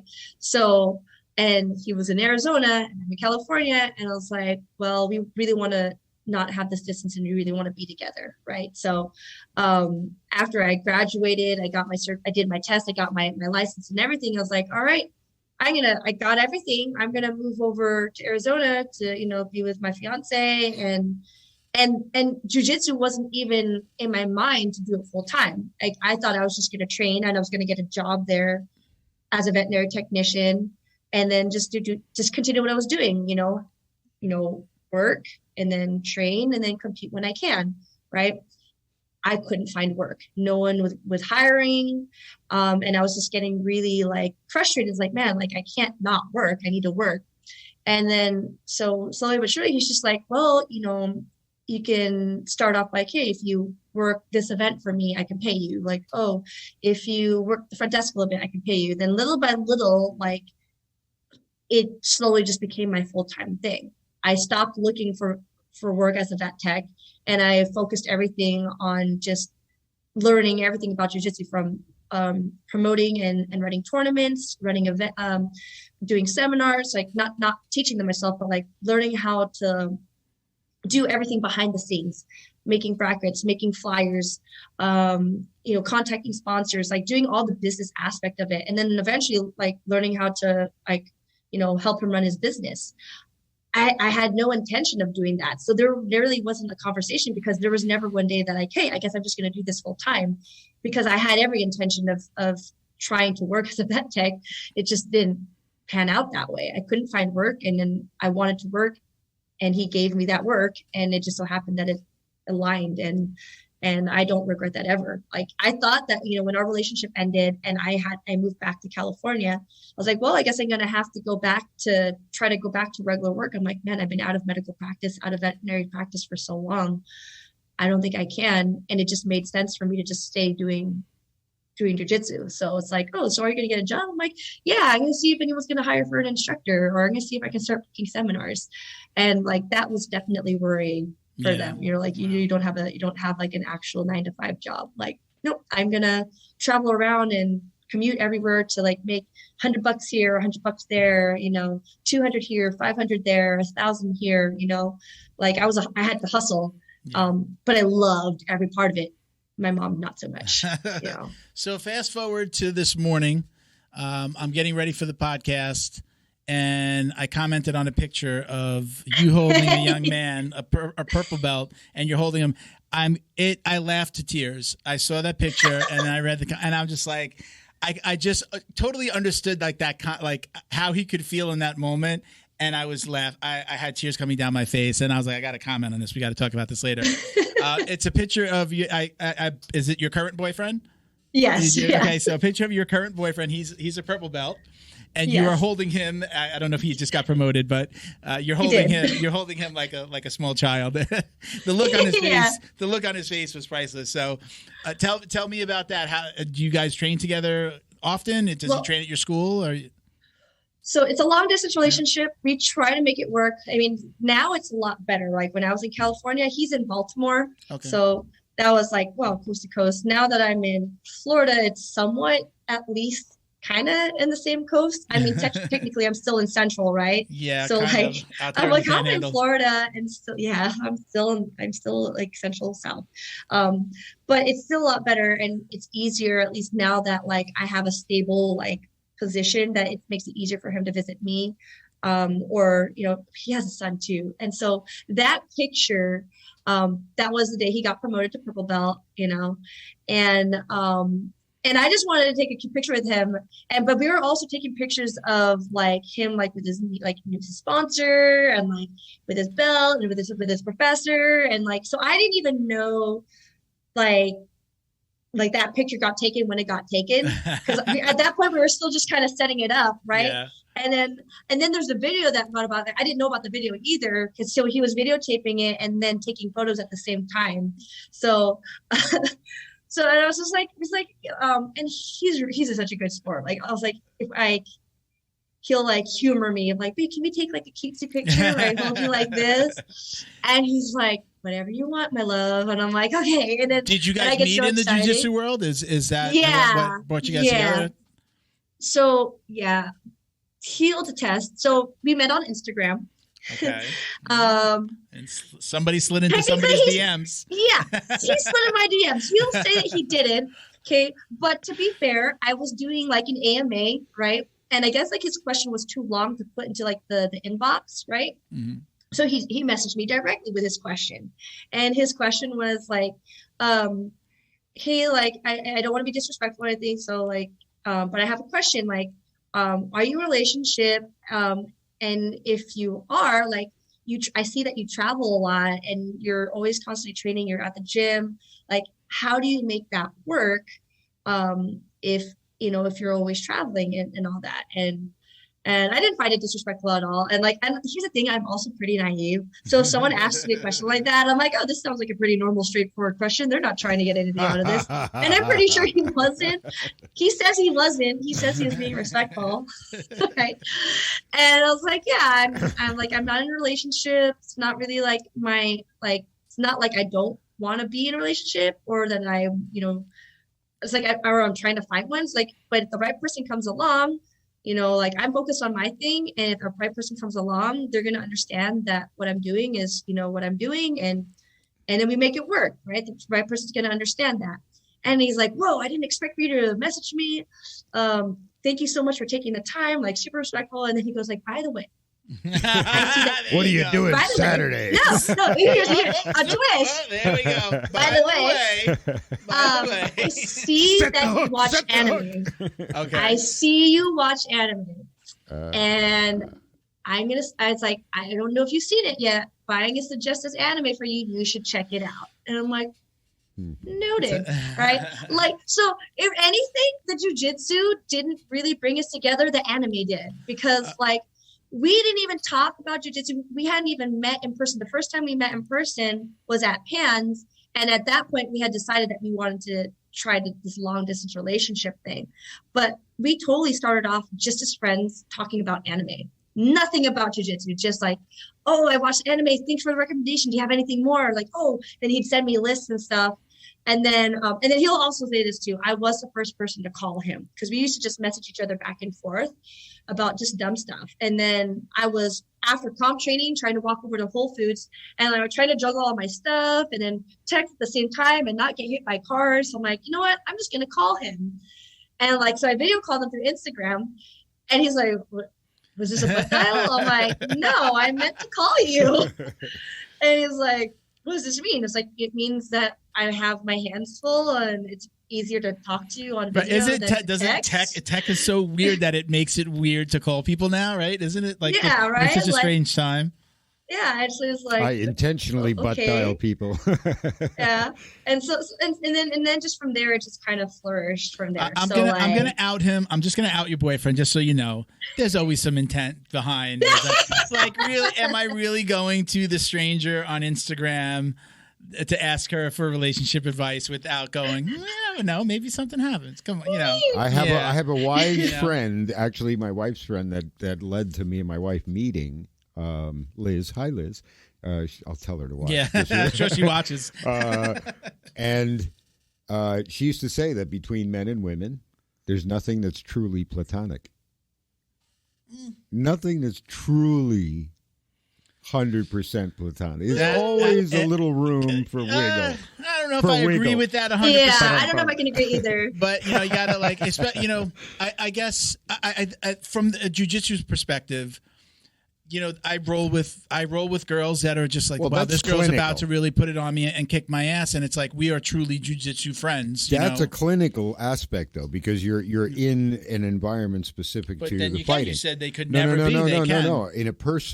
In just a personal friendship relationship, it could never be 100% platonic. There's always that dynamic. What do you think about that, Kristina?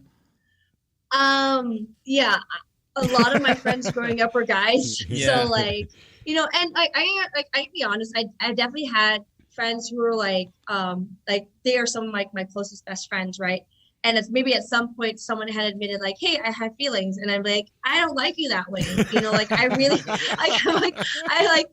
we're really being friends, and then they're like, oh, cool, and like and then we have that friendship. So like once the boundary was set, like there was nothing outside after that anymore. I feel like sometimes like there can be some sort of like curiosity, but then like otherwise it's just like, but a lot of times it's just more of like, no, like I really just want to be friends with you. Like there's absolutely nothing there. I have no ulterior motive. I think that as a guy, I know that I feel like a woman could be friends. A man, it's more difficult because even if a guy doesn't have feelings for somebody at the beginning, if a woman expressed interest in a guy that didn't maybe, oh, wow, this could be something, well, I'll try. Okay, yeah, maybe. Like, it's easier to turn the guy than it is to turn the girl. A woman could have genuine, like, I just want to be your friend. And I do think that, look, I'm the father of two girls, and I'm constantly telling them that all men are horrible. Like, all men are evil. You got to know that, but my oldest daughter, she's lives with her boyfriend. She's 26, lives with her boyfriend, and hopefully, they're talking about getting married. And I genuinely like him, but I say that not to truly say that all men are horrible. I really just want them to watch out and be very conscious and make really, really good decisions. When I say it very playfully and joking, and inevitably they'll go, well, what about you? And I said, I was horrible. I was horrible. I was horrible to women, and I had, I wasn't the best, but you come to a point where you do fall in love with somebody, and you're like, oh wow, I really want to treat this person really awesome. Like I really want to, and you have to find that person. Guys are just a different beast, and it's just,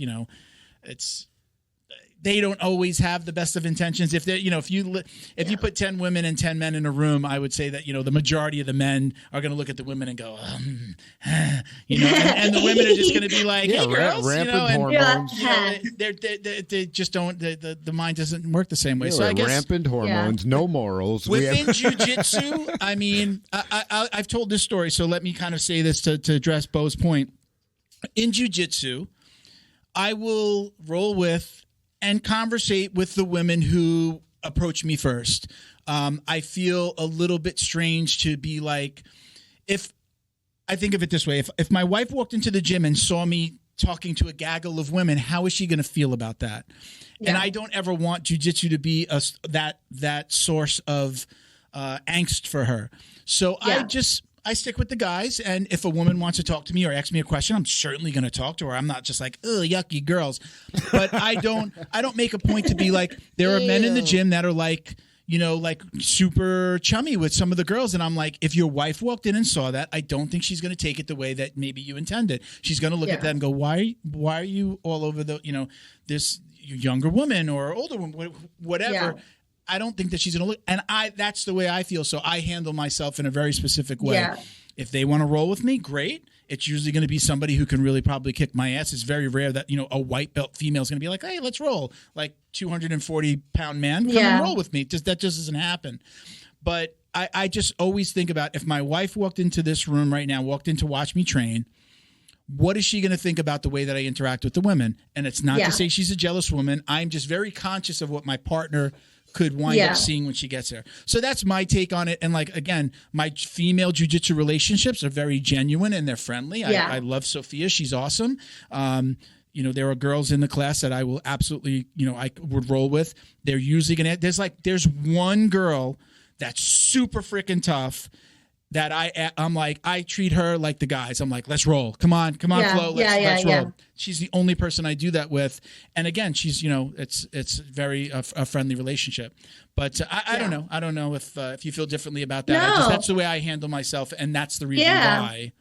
Yeah. And that's totally respectful. Like everybody has their, like, no one knows your relationship other than you and your partner, right? Everyone's relationship is different. Like, I have like a lot of guy friends, but and now that I'm here in this new place, it's kind of like I have to make friends again, right? And mostly everybody's like, either engaged or married or has kids. Like, so I'm like the young one that's like, my boyfriend's all the way over there, so it's kind of hard having to make friends again, right? My boyfriend, like, he has a lot of female friends. And like, so luckily it's really good. Like, I'm not a really jealous person at all. Like, it's like, yeah, they're your friends. Before we were even a thing, they were already your friends. So like, I'm not going to tell you to stop being friends with them. He also has a lot of female students, and it makes sense. He's a smaller guy, right? Like, I'm picking him up for a reason, right? Like, he's like rooster like feather, right? He like walks around like about 130. So we're about the same size. It absolutely makes sense that women feel comfortable training with him. Right. Yeah. He is a very good training partner for all of the women there. And he hangs out with them. And I absolutely love that. 1, they trust him. 2, they feel safe with him. 3, they know that they can they can talk with him, and they hang out with groups. And sometimes he's like the only guy, or maybe another guy will come in too. And like some of them are moms too. And he has his son. So like they're all like talking about like parenting advice. And it's like, man, this is like, and I know a lot of those women too. Like, so when I see it, I feel proud. Like, there's no part of me that has to worry like, oh my God, you're hanging out with those girls. Like, no, not at all. Like, I feel proud that I'm in a relationship with someone that can be so trustworthy. And again, as an instructor, again, he's a purple belt and a lot of like these white belts, and he teaches a lot of the classes there, and all the kids, they really, really put their faith in him. Mm-hmm. And I know that he's never going to take advantage of that ever. Yeah. And so that makes me feel good. Right. And we talk about this all the time. And sometimes like his friends from like Brazil or Angola, they're like, man, Junior, you change, you're different, like, like which one's your side girl? Like none, like they're my friends. Like, no, but really, he's like, no, really, they're just my friends. But like, you see that, that's the outside. Yeah. That's the outsider's take on it. And I should add that my wife doesn't train jiu-jitsu. She does go to like a kickboxing school. So, but there, I mean, it's not as touchy. Like, she's not sparring. She's like hitting bags. I jokingly call it dance fighting. So like, just to mess with her. So she's hitting bags, and they're doing like kind of like CrossFit without the weights, squats and medicine balls and things like that. So she's not touching people. She understands jiu-jitsu. I've been doing it long enough. I've been with her the entire time I've done jiu-jitsu. So she understands it. But she doesn't understand it the way you understand it as a jiu-jitsu practitioner. Like, I'm gonna be sitting on top. You're gonna walk into the room, and I might be sitting on top of somebody. I just passed their guard, and now I'm sitting basically on top of them, and it looks weird to an outsider, but to us, it's like, oh wow, she just passed his guard and she mounted. She's looking at it. I'm not saying she would, but an outsider would look at it as like, why are you sitting on top of that guy, or girl, or why do you have, you're basically, crotch in her face about to do an armbar. Like, it just looks so weird. Yes. It looks weird to an outsider, where we're just like, I've advanced, So I kind of add that to it. She's as a jiu-jitsu practitioner in a relationship with another jiu-jitsu practitioner is easier for you to understand. I don't know that an outsider always comes in and looks at it and goes, "You're about to roll with that girl over." It seems odd to people. So again, I'm very conscious of that. Maybe overly conscious about it, but I just know I just don't want her to ever. Jiu-jitsu is my safe place, is my happy place. I don't ever want it to be a source of tension for my partner, for my wife, to be like, really, you're going there? Is that girl going to be there? Like, that's just never going to happen, because I'm just never going to put myself in that position. Yeah. I handled myself the same way at work. Same way at work. Like, I am not going out with the girls to lunch. Like, I didn't have a work wife. Like we weren't, there wasn't somebody like a female counterpart, because I would just not want my wife to ever, if somebody saw me eating lunch and then in my town and was like, hey, telling my wife, hey, Diana, I saw Milton out at lunch with some girl. What? I'm conscious of that. And again, maybe overly conscious about it, but I just am. And I handle myself the same way with work and jiu-jitsu. We joke about it a lot. Like they'll be like, does Kristina know about this? And they're like, yeah, or on the phone right now. Like we're literally talking, like, look, she can see everybody. Like, so that's the thing is like, he doesn't ever have to tell me, like he never has to check in, but he'll tell me like, hey, I'm going to go out with the girls this weekend. I'm like, okay, cool. Have fun. You know? I feel like that's more of like, sometimes maybe it's like other people's insecurities too. Like maybe because they're used to that. Like maybe they're used to like, oh, does they know? Or, you know, and it's like, well, little do they know that like, dude, we're pretty secure and like we talk all the time. So like, there's no surprises. And I feel like that would be really important in any type of relationship, even if it wasn't, if you took jiu-jitsu outside of it too, like you have your friend group, I have my friend group, and you have these friends that you've been friends with before the relationship started, and mine as well too. And they could be guys, they could be girls or whatever. Like, dude, you're telling me like, hey, I'm gonna be hanging out with some of my friends. I'm like, okay, cool, have fun. You know, like, oh, do they know? I'm like, yeah, I know, you know. And I guess, I don't know, I feel like sometimes people want like that drama, or again, like people watch too many movies or watch too many like Netflix shows are like, oh, the betrayal. I definitely want my wife to feel really comfortable about it, because every time I come home or she puts on her Netflix, all the movies in the queue are about women killing their husbands or cutting a body part off. And on top of it, she's Ecuadorian, and Lorena Bobbitt was Ecuadorian. And she does not let me forget that. So, dude, she'll do something with like a chancla, like, right? She'll come in. You're like, what is this? And she'll like a chancla or something. She'll, you know. I feel like that's like a universal. I don't care what generation, whatever. Like, I feel like Latina and like and an Asian, like if they could be like we kind of have that like the chancla or the slipper. Yeah, luckily mine's Americanized. She grew up in New York, so she's not straight out of the old country. So I'm lucky there because it's a different relationship. Oh, I don't know if I'm lucky or unlucky. Oh no, yeah, we could have that debate. We could have that debate. Romanian chicks just pack and leave. I would imagine, like if I walked into her gym and there was a guy like hugging her or like grabbing her, like, hey, we're buds. I wouldn't like that. And this, again, so I treat her. Right? Yeah. I treat her like I'm treating her the same way that I feel like I would want to be treated. I don't want to walk into a scenario where, you're out to lunch with, I don't want to get somebody say, hey, I saw Diana with some guy at lunch.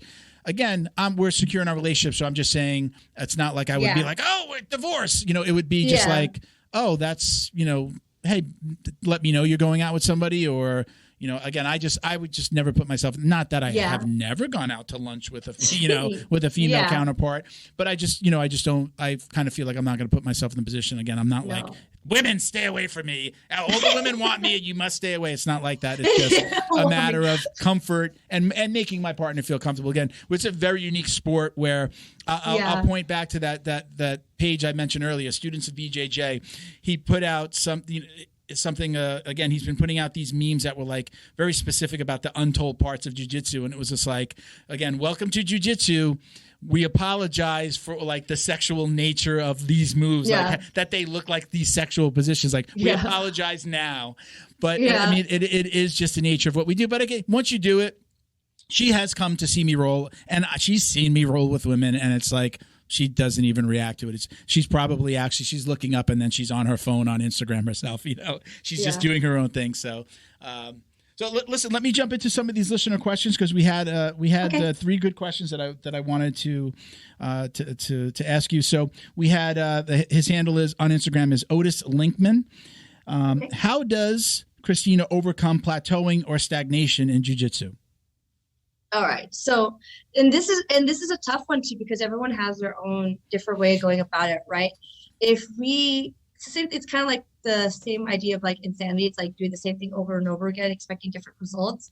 So if you feel like, man, I got like a plateau, that means something needs to change. Either maybe your approach to position, or maybe learning something outside of your comfort zone. Anytime that I feel like I plateau, it's not even necessarily about the actual progress that I'm having. It's more of like my relationship and the drive behind why I'm training what I'm training, right? Because wherever you are interested and wherever you feel excited, to learn is where you're going to progress. So if at a certain point you get to one place and you're like, man, like, I want to say this does this spark joy, right? You're like Marie Kondo is like, does this spark joy, right? Yeah. And you're like, man, it doesn't. You're like, okay, then we have to do something differently, right? It's like, it's not so much that you have to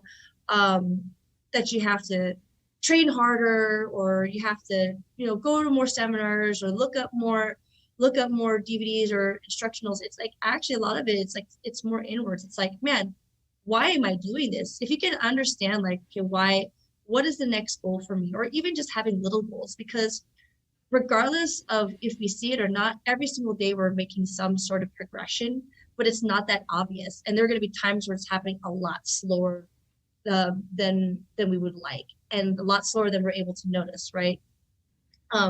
So if you mentally feel like, man, I'm hitting a wall, I'm not getting any better, one, address, like, is that the actual truth? And two, like, okay, what can I do differently that can challenge myself in a way that will excite me, right? Again, because once you have a little bit of like that spark, it's easy to follow that through. So learning a new position, learning something unfamiliar, working from places that have given you trouble, or trying to make something better that you already do. Like, this is actually something that these are questions I ask when people ask for private lessons with me. And I ask them, okay, is there something that's specific that you want to work on? And they'll ask me, what do you think I should work on? I'm like, I'm not you, like, you're the one in control of this lesson. I am here to serve you. So if you don't have anything in mind, let's answer these few questions. Would you want to work on something that you're already good at and you want to give yourself more options? Do you want to give more variety? Do you want to make this even better? Do you want to work on something that you lack in? So how to prevent these positions, or how to get better, or in general, like, make that stronger? Or do you want to learn something altogether brand new? Like, do you just want something not bad, not good, just something new? And then from there, then we can work on something and give a plan. Because again, it's not, with private lessons, like, you don't want to just go in and just learn something new and you can't use it. So if you can approach every lesson or every time that you're going to train, like, answering those questions, I'm like, what do I want to achieve today? Like, do I want to try something new? Do I want to make something better that I'm already good at? Or do I want to improve on something that I'm lacking in? Those three questions can help you through a lot of stuff. And again, plateau isn't necessarily, again, the technical. Sometimes, again, it's also the mental and the emotional state that you're in too. So if you feel also outside of jiu-jitsu, if you look at your outside life, look at what the stressors are there too that are causing you to feel that way. Because a lot of times when we feel plateau, it's not even the jiu-jitsu, it's other stuff. And we're just kind of shouldering it. So I think about this question a lot because I felt this way. So first I'd say, congratulations, Otis. You're feeling the way that you're probably supposed to be feeling. We've all felt that. It happened to all of us. And then, like you said, like, you've got to find out the source of that. But welcome to jiu-jitsu. It's going to happen. So it's okay. It's like, don't be in a place where you feel like you have to quit because you don't think you're going to learn it. You have not learned all the jiu-jitsu. Like, there is going to be a way to overcome this. The second part of what I wanted to say was, I've used something very specific to get through those times when it really is just about, like, wow, I'm just like, I need to find something new. Like you just said, like, do you want to work on things you're already good at, or should you start finding other things that are going to excite you again? I've used, and I'm sure there are others out there, this is just the one that I used, Jason Scully.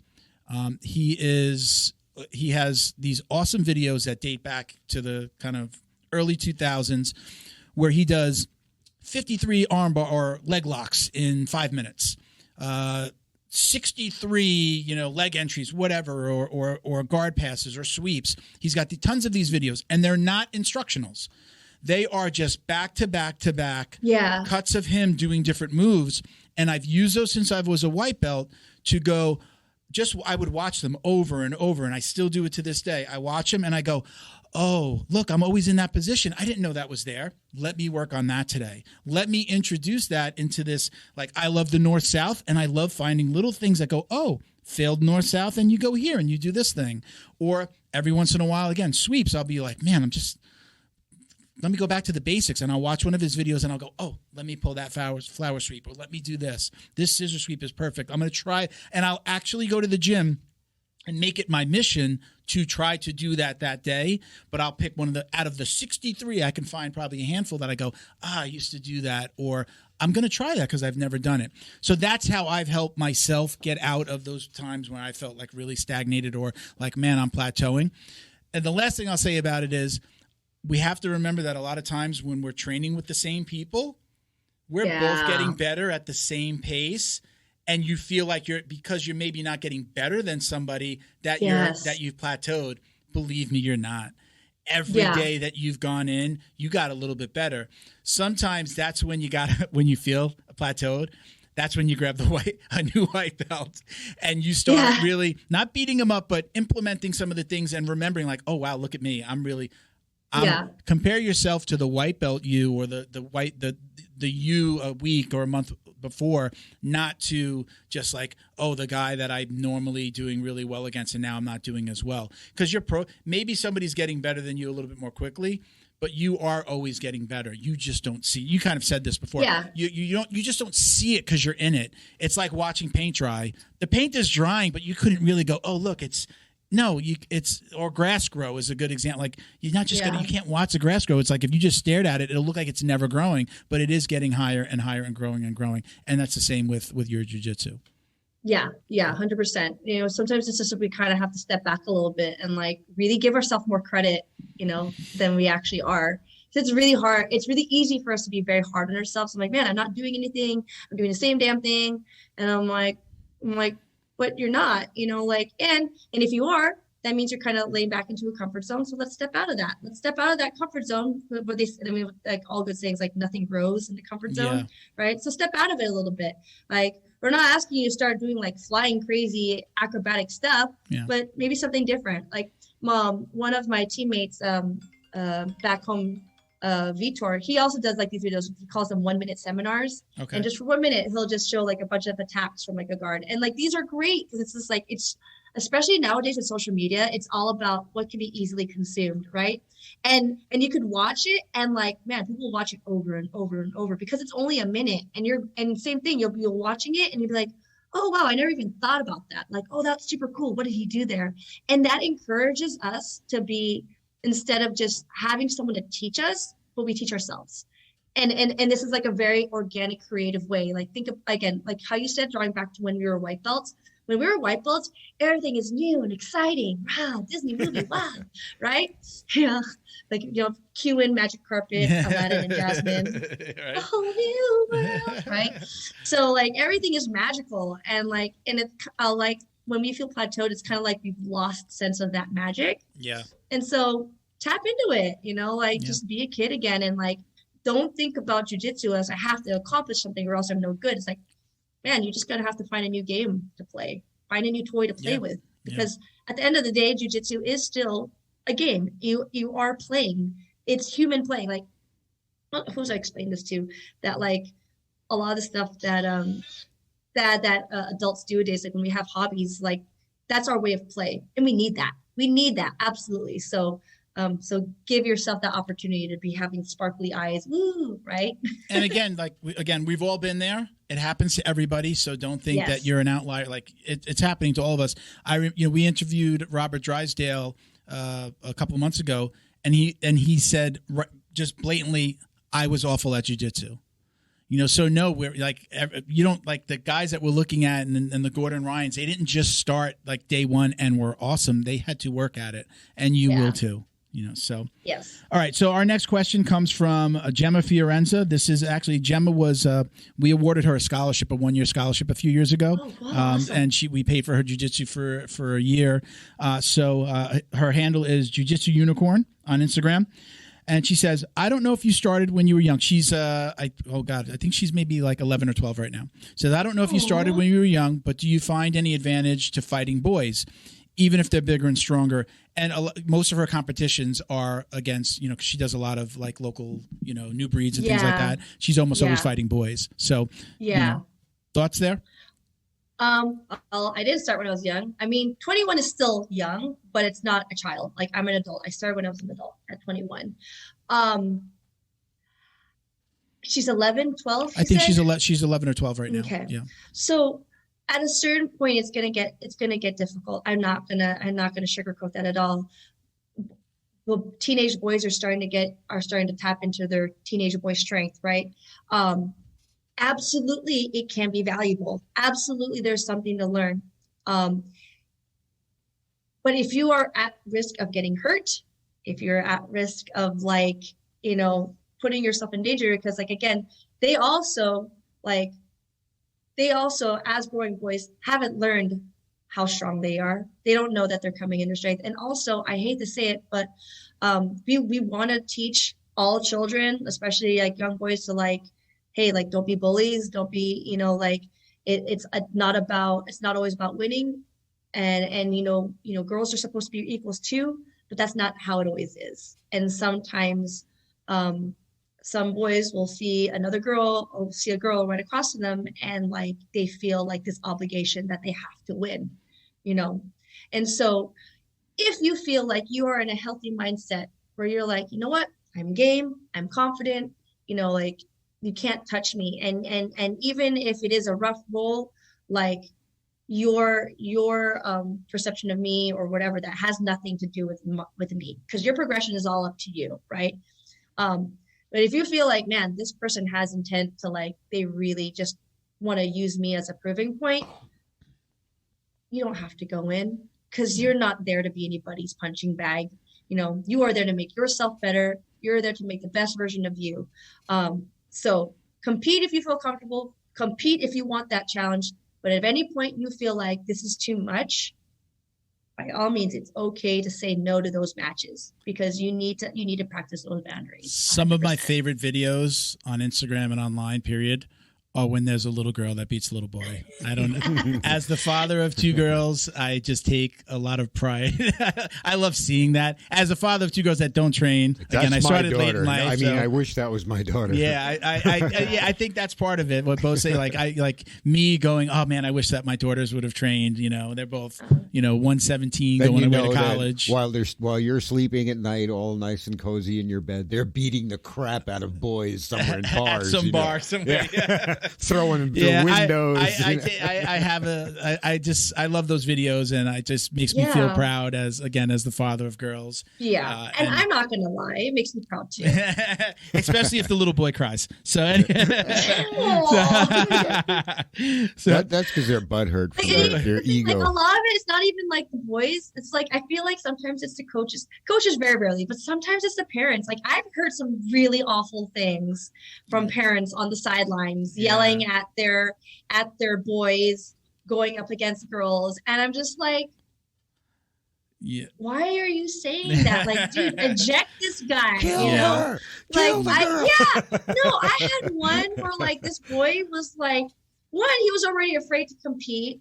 Two, he was super nervous. He's competing against a girl, and then his dad's just screaming at him, just being a total jerk to his son.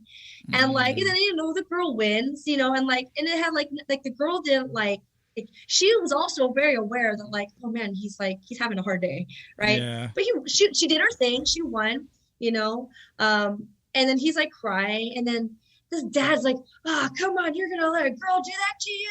Just get out there, come on, having a freaking vein out. I'm dude. I'm talking. I'm someone needs to escort this guy out. I just imagine what the home life is like. The home life for that's got to be, that spills over from the way he is at home. I could imagine how that dad's drinking bourbon and the kid's drinking soy milk. Yeah. Your kid's like trying really hard. I'm like, dude, like, why don't you get on the mat? Why don't you try to fight like, you know, someone also doing the same thing? Like, I bet you it's not, and telling you right now, it's not as easy as you're trying to make it seem. All this pressure you're putting on your kid, you know. So all power to the Jiu Jitsu Unicorn. Yes, all power to you for, if you're going out there and you're fighting boys, that is a big obstacle, because a lot of people are going to count you out just because of who you are. And you can show them different, but you have nothing to prove, because regardless of if you win, you lose, if you decide to fight them or not, you don't lose your value. We love you, Gemma. Keep it up. She's a beast out there. Crush every boy you went. Crush every boy. Take their tears. Yeah, bottle them, drink them later, right? Bottle them. It's powered. So our last question is from Melinda Sands-Long. She says, can you ask her what her dream match would be? Who would you love to fight that you haven't fought? Who would I love to fight who I haven't fought?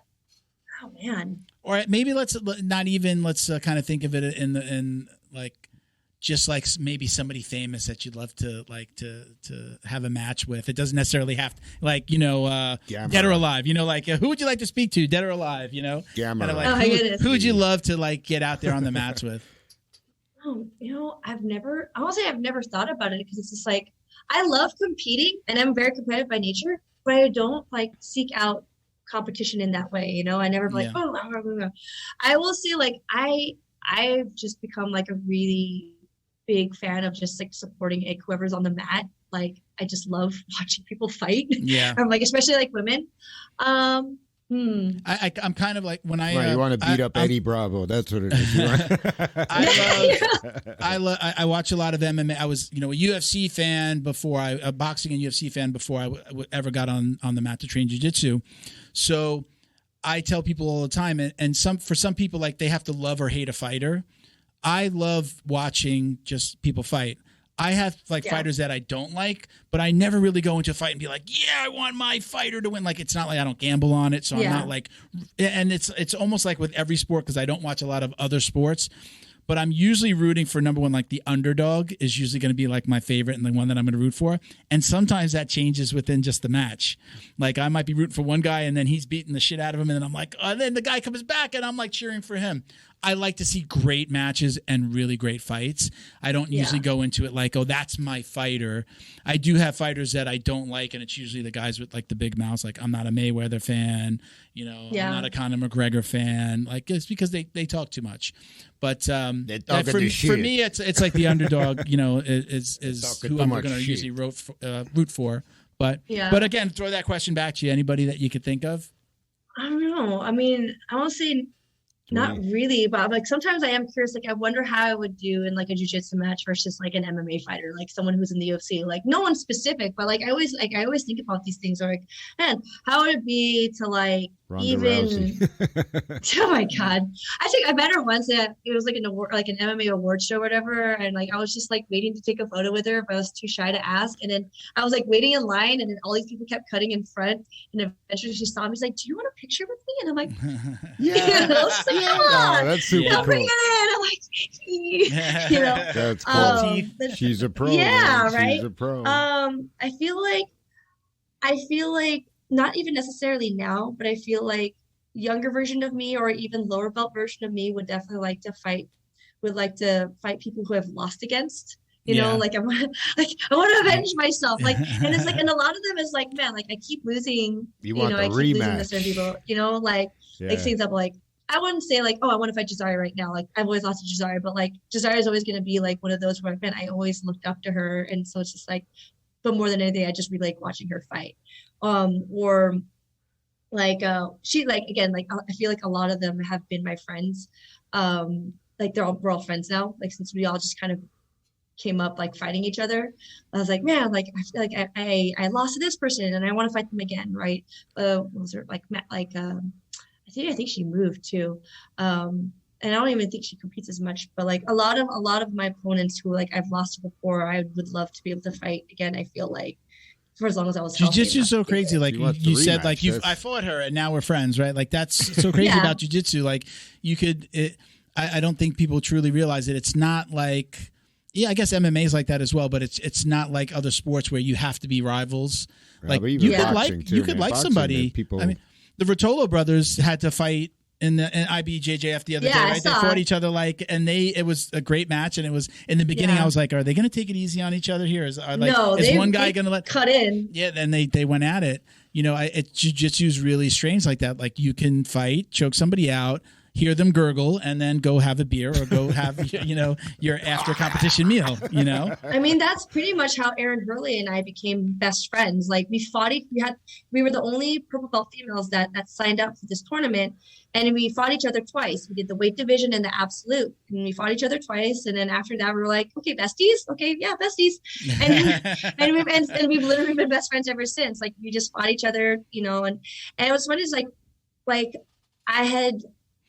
we have always known who each other were, before, but like we had never lined up either belt or weight division, right? Like when we were both blue belts, I was a featherweight and she was like a lightweight, or then I became a purple belt, and then she was still at blue belt, and she was a feather, and then there was that split second where we were both purple, and then we signed up, I think we both signed up for lightweight at this tournament. I don't think we did feather, and then and then I got promoted to brown belt right after. So it's just like, oh no, and I think even before fighting, we had talked once. It was like at like a Vegas Open or something like that, and I'd asked her, was like, because I'd always seen her fight, and I'm like, oh man, like I wonder if I'm ever gonna have to fight her. Like she looks really tough, I'm like, oh, so I was like, she looks really tough. I wonder if I'm ever gonna have to fight her. And then I remember talking with her like after she competed, and we were just sitting in the bleachers. I'm like, you don't ever do feathers? She's like, no, like I have a hard time. I do lightweight. I was like, oh, I don't know. I was like, I'm talking to you. Like, I just feel like we're like the same size. And I'm just surprised that we haven't fought each other. I just thought for sure that we'd be in the same weight class. It's like, no, yeah. And then, then when we're both purple belts and we fight each other, and I'm like, oh, it's finally happening. Like I was like, man, I wonder if I'm ever going to have to fight her. I'm like, I guess I should have to fight her, right? She looks really tough. She looks really bendy like me. We liked having her on the show. She was fun. And yeah. she was. I like you so much. I just want to kick your ass. About, you remember? Yeah. Right? We had her. I like you so much. I want to fight you, man. That's the way jiu-jitsu is. Like, let's choke each other out and then go have wings. Choke each other out. Yeah, I don't like being enemies with anybody. I don't like having drama. And then there's no reason why I would disrespect any of my opponents, because it's like they're just such good people. I don't have to agree with everything, but like I do know, like on a character level, like these are good people, Cool. And so I don't know. Yeah. All right, we're gonna jump into our speed round, and we're gonna wrap things up. Okay, so you can elaborate as much as you want, or just one word answers, or elaborate. It's completely up to you. So my first question is usually gi or no gi. We've established that already, but let's say takedown or pull guard. Preference? Definitely pull guard, but I absolutely love training takedowns. Okay. I love judo. I like, and that's one of the things I miss, is that I haven't been able to train judo in a really long time.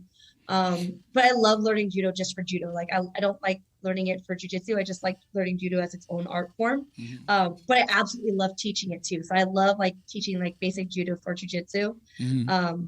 But I'm still going to pull guard all day, every day. Maybe I'll fake a guard pull to a low ankle pickle to a double leg, okay. Nice too. I will not shy away from being on my feet, but I am definitely a butt scooter. Cool. Me too. We established that one before too. What is your ultimate goal in the world of jiu-jitsu? Ultimate goal in the world of jiu-jitsu, I feel like, would be to leave a really good legacy, not necessarily with my name and how I've competed, but I really want to be able to set up like some sort of like, I kind of already did it with my Inspire Women's Open mats, but eventually, again, there was always the big plan to have my own school, but even outside of the school is like, I just want to have that legacy of like everyone taking care of each other, right?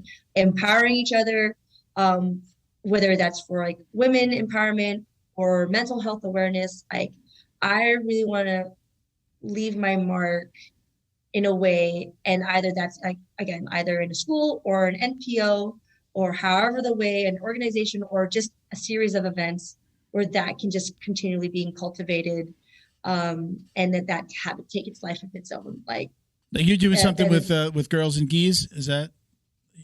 You posted something that we reposted. Yeah, I partner with them quite often. I love everything that they're about. I used to have my own women's open mat too, which is called Inspire, but like COVID, and then all the hustle of always having to travel to make money, was super hard to do these events. Now that I'm solid and I can grow roots, I'd like to be able to bring those back again. But until then, I'm all about just supporting women's events. Like you have like the role models, grappling camp, girls in Ghees, girls don Ghee. I mean, what I do, like chicks and jits, I think was in Canada. Anything that there's some sort of women's event, or even like working with Erin Hurley with Submit the Stigma, any chance that I can use jiu-jitsu to like make the community better, like that's the big dream. Like make an impact with jiu-jitsu as a tool, but knowing that I made something better just by caring and just by having the passion for it. I don't necessarily need to be, it helps I'm good at jiu-jitsu, but I don't necessarily need to be known for being good at jiu-jitsu as much as I would really like to be known for being someone who cared and helped make other people's lives better. And are you still traveling for seminars? No, I'm sorry, I interrupted you. My bad. Are you still traveling for seminars? How can people reach out to you if they wanted to book a seminar? I mean, like Instagram is super easy. You can, drop in the old DMs, or you can always just send me an email. Yeah, work for her boyfriend. or just email Kristina@kbjujitsu.com. But I'm really responsive on either Facebook or Instagram. Email too, but sometimes like emails will go to my spam and I won't see it, and I'm like, oh no. But yes, I will still travel for seminars because I really like doing that. I love as much as I love like the empowerment camps, I also still love leading competition camps too, because I love competing and I love everything about competing. And I want to be able, I like helping people reach their goals, like their competition goals, and using all of my experience to help them get there. Like, you don't have to do it my way, but let's give you some avenues to like get you where you want to be, and do it healthfully too. Again, like keeping in mind recovery, keeping in mind mental health, keeping in mind mental training, not just the jiu-jitsu, but everything, the whole package. Okay, awesome. So I really like this question, and I mean we usually get answers all over the map. But if you could go back in time and talk to yourself before the very first time you got on the jiu-jitsu mats, what would you tell yourself? Don't invert so much. No. What would I tell myself? Man, like white belt me was a knucklehead and was really just down for anything and everything. I would tell white belt me that like you're gonna probably get some results pretty quickly, but don't let the results dictate your character and your value as a person. I didn't address that issue until I was a purple belt, and I almost quit jiu-jitsu, like at least competitively. I almost quit as a purple belt because my value was so heavily tied to my results as an athlete. And white belt me was like, again, was just too, I don't want to say cocky, but was just too much of a knucklehead to know of like again, just kind of like in denial, like I don't need to, I'm not weak, I'm strong, I'm not afraid, I don't have anxiety issues, I don't, like completely denying that I had these emotions that were clearly there, and convincing myself that I just need to push through it, be a tough guy, and shut up and train. Otherwise, I'm not going to be important anymore, and people aren't going to want to train with me, and my professors aren't going to want to work with me, and I'm just going to be a waste of time and waste of space. I would definitely tell white belt me to not let those results get to the head, both wins and losses. Like, don't let that define who you're going to be as a person, because you're more than just an athlete. You're going to be more than those wins. You're going to be more than those losses, and you're even going to be more than what your jiu-jitsu is. Right? The jiu-jitsu is just a tool. It's not going to define who you are. You're not a good person just because you're good at jiu-jitsu, and you're not going to be a loser because you lost a match, So definitely that's what I'm telling white belt me. Do you have any regrets? Do you have anything else that you would have absolutely done differently? So, man, I just wish I didn't do that, or take that match, or go to that event. No, I actually don't have any regrets. I mean, would I say like, man, I wish I did this sooner. I wish I listened. And I'm like, but the thing is, like, even if I listened at the time that someone gave me whatever advice, would I even have the maturity to exactly? Yeah. would I have had the ability to even understand or even appreciate it? So like, I don't have any regrets. I'd say I've had a lot of good things happen to me. Would I have taken seriously, like more seriously, like the recovery and like, or at least not training myself ragged and like listening to my body more? Definitely, you know. And again, that was more of like more of this and less. It wasn't about me not being strong enough. It wasn't about me not being tough enough.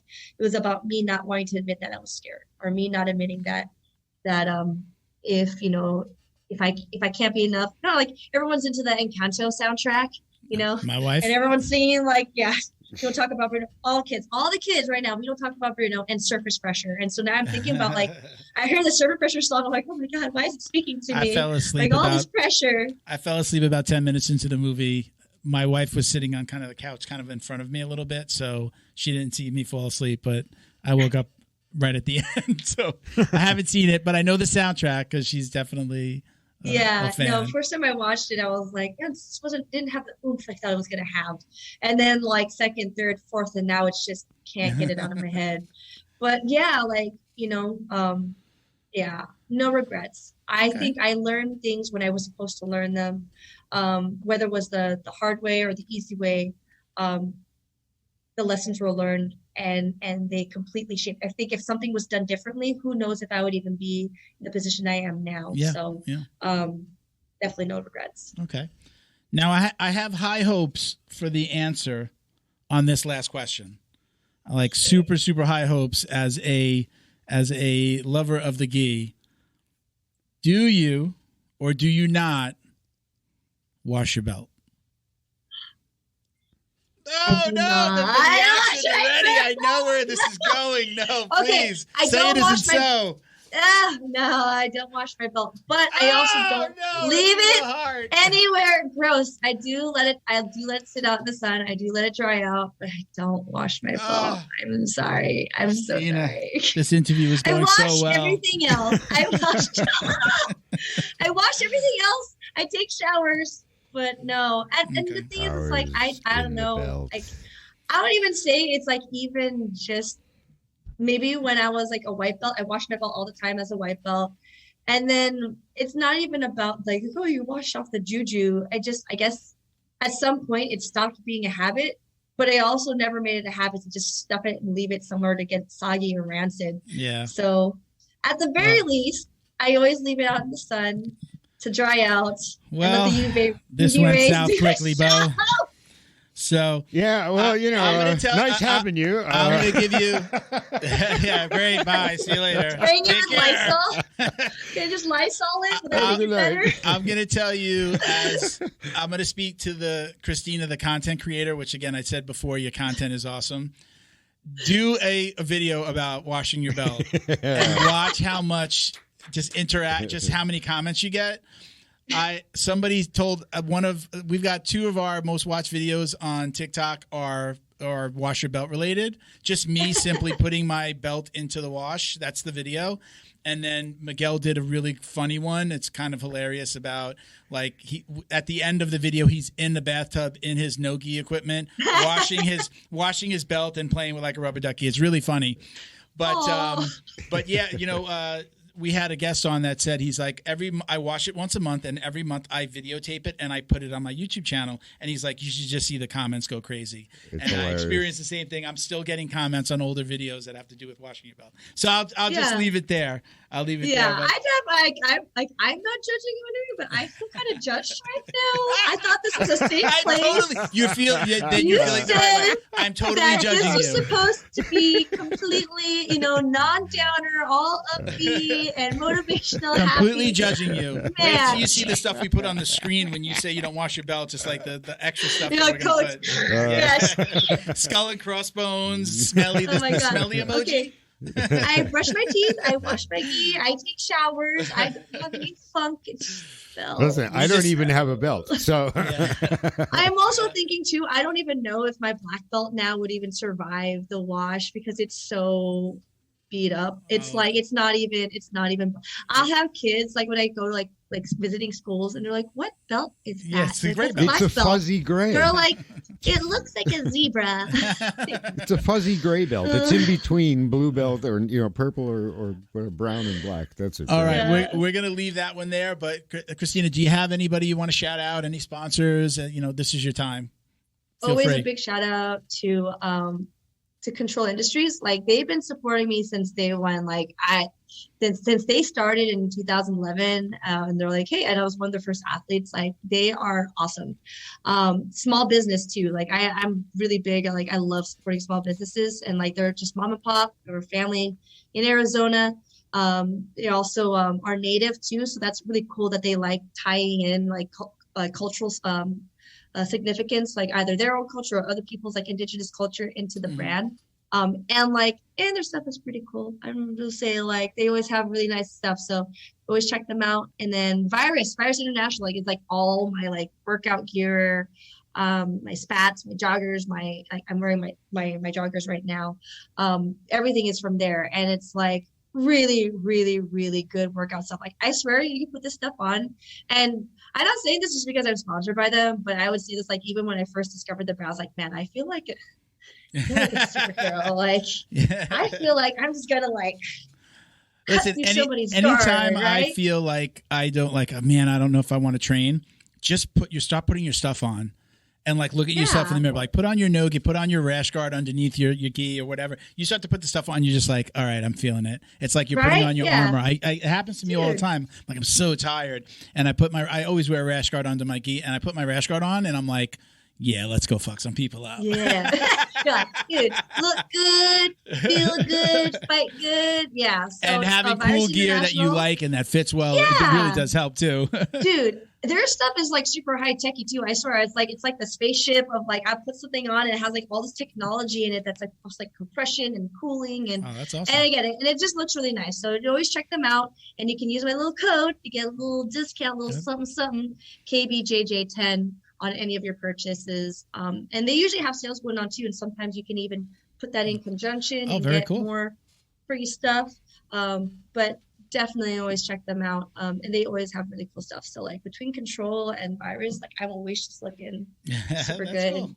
Unless I'm like wearing like my professor stuff with like this, I just got this in the mail. I'm like, oh my God, it's so cozy. And like it's cold in Florida. Like it's like 30 something degrees here, and I'm like, this is not what I signed up for. I signed up for warm weather all the time because I'm in Florida.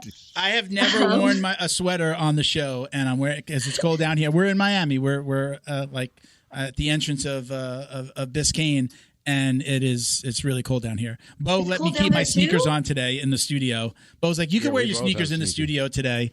Because it's that cold. So it's chilly here. This is not normal. Like I'm usually in shorts and a t-shirt. But it's chilly down here. We're below 50, which is bad. I'm sure. And you're in North Florida. So what is it there? Is it in the 30s? It's not in the 30s today, is it? It was in the 30s. That was this morning. So now it's a nice 48, 49. Okay. It just changed. Yeah. But and like you're looking outside and it's sunny, not a cloud sky. I'm like, dude, that sun is a freaking lie. It's a lie.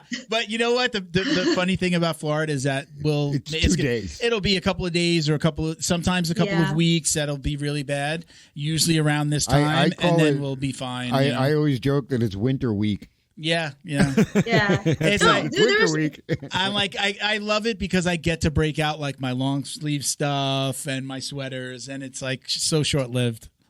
We had one day. It was like a Wednesday. I was like, walking the dog, taking the garbage out. And I'm like, wow, it's kind of warm. Wow, kind of warmed up. Nice. It's probably going to be really warm tomorrow. And then freeze warning. Drop down to like 29. I'm like, what the heck just happened? It was like super warm last night, and now we're in the 20s. Make it make sense. It definitely makes you appreciate when it gets warm, though. Like I'm from New York originally. Bo's from New York originally, so we know what cold is up there. And then I went to school in upstate New York for a little while. That's cold, like 2 feet of snow on the ground because it's just been snowing like every week, and I don't miss that. This is I tiny Asian, tiny brown Asian girl. Nothing about this says cold or snow. It says cold weather. No, I genetically not designed for cold weather at all. There's nothing on me. That's just skin that hurts, right? You'll get through this. You'll be fine. No, it's gonna be. Give it a couple of weeks and it'll be back to normal. Yeah. Then you'll be like, God, it's so freaking hot. It's like I'm sweating. Oh my God. Monday. The AC went. Monday. It'll be like that. Monday it'll be 78 degrees again. Kristina, I'm gonna let you go. Thank you so much for doing this. I told you stick around for 1 second. We're gonna say goodbye though. Thank you so much. We appreciate you coming on. I had a ball. We went 2.5 hours almost. I just realizing how long we went. It's like one of our longest episodes, I think. But I had a ball. And any time where I write down a whole bunch of questions before every podcast, anytime that I don't ask most of the questions other than the speed round at the end, that means it was a good podcast. If we're just talking, it's great. So thank you so much. I appreciate you doing this. We'll put this out probably next week, like Wednesday, Thursday. I'll tag you and let you know that we launched. So again, appreciate you doing this. Thank you so much. Thank you for having me. Take care. She's awesome, right? Super cool, man. Wow. And that was one of our longest longest podcasts. I've got us clocked at let me see at 2 hours and 28 minutes. That's because she really knows what she's talking about. Yeah, and she's fun. She's got a lot of information. She's fun to listen to. She's got a great take, not only just a great jiu-jitsu practitioner, but she's got the you get that female voice. We have so many male guests and male competitors on the show that it's great to to get that other side of the coin, essentially, right? You get a different voice, a different opinion to some of the same questions. Yeah, absolutely. So, hey guys, we want to shout out. She definitely helps raise awareness. Anyway, I just stuck in there. Wow! Yeah. Wow! I really stuck that in there. Okay, so I got a voodoo. That's funny that you did that.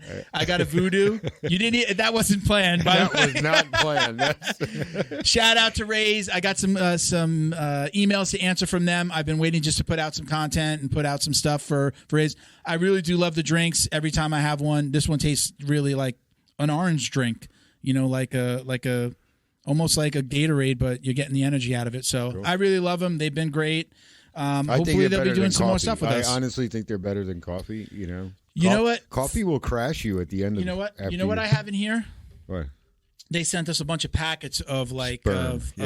of what? You ruined my last Raise shout out with farting. Awareness, Now you've ruined it with sperm. This is they're not going to want to work with us. This one has the powder, has like an energy powder in it. Oh, okay. So because there's not a ton in here, not a ton of water in here, I use just like a quarter of the package. It's great. I haven't had a coffee. I haven't had a coffee all day. Is that also from Raise? Not the container, okay. but I filled it with they're the containers of powder that they sent us. Do you remember that we got that huge bag of powder? It's all bag, like pre-workout kind of stuff. So nice. They funny enough, and I don't think it's in the package, but I saw it online. They actually have a powder to help you go to sleep. Oh. Which with like Fight Back CBD with the nighttime the CBD, I love and need that help. So I'm going to check that one out as well. But this one, actually, I couldn't drink this during the show. I couldn't have them both. They help it's like raise energy drink and energy then drink. They help level you. They should call the other one level. Legit, this is one that I've been drinking during the show. He's legitimately drinking. You know what? It tastes like almost like without the fizz. It tastes like an orange soda. That's good. It tastes kind of like my memories of like Sunkist soda. Yeah, it's not the typical energy drink. Raise, check them out. Let them know the dummy sent you. So this one again, I have this one will be for the ride home, but I didn't want to knock the competition, but it tastes like gasoline that's carbonated. I said it on the last episode. I've never had an energy drink that actually had different fruit flavors. It's like a beverage. It's just always like beverage. Red Bull or Monsters. That's what I drank, and it's just kind of like kind of the same taste. Let's get our shout outs done for our Patreon sponsors. They include Carlson Gracie Winterhaven in Winterhaven, Florida, cgwinterhaven.com, and at Carlson Gracie _Winterhaven on Instagram. We've also got Big J down in Carlson Gracie Broward County in North Lauderdale, CarlsonGracieBrowardCounty.com, and at Carlson Gracie Broward County. By the way, right, Big J from Carlson Gracie is partners with Rashad Evans. Yep. in the new Blackzilians, right? Bringing the Blackzilians back. Rashad won last night. He won his fight. Oh, sweet. Yes, he won his fight. Eagle FC. He won. Applause I didn't see the. I know that he Rashad. I haven't seen the whole fight yet. I'll find it. I got to dig it out. I'm sure I'll see some highlights, but he won. And funny enough, there were a couple of comments like, "What is he doing? He's doing it for the money. He's going to get his ass knocked out." I had a couple of comments. I have replied to those comments now. One guy says $20 says he gets his head knocked off. I replied to that guy, would you like to Venmo me your $20? Cash out, bro. Shout out to Rashad. Congratulations, man. Nice, sweet. We thank you guys for coming on the show and giving us the opportunity to break that news that they were coming back. So that was awesome. Yep. Hope to have you guys back on soon. Yeah, because now they got to talk about what's going. This is a huge leap forward now. Yeah, this is a great stepping stone for the Blackzilians. Move the cause. They've got some other guys coming out, so they've been posting about some of their other kind of teammates that are going to be fighting. Sweet. Greg Hardy, who was going to fight in the UFC, right? Alexei Oleinik pulled out of the fight. Right. Then he broke. I think he broke his finger. Greg Hardy injured his finger, so they gave him a replacement to fight. So Greg was going to fight a replacement. Okay. And then he wound up fucking up his finger, so then he had to pull out of the fight. So he didn't fight. So hopefully he'll have that battle with. Was that a typing incident? Typing injury? No. They have not pointed it out in a video, but I was watching a Blackzilians promo video from recent.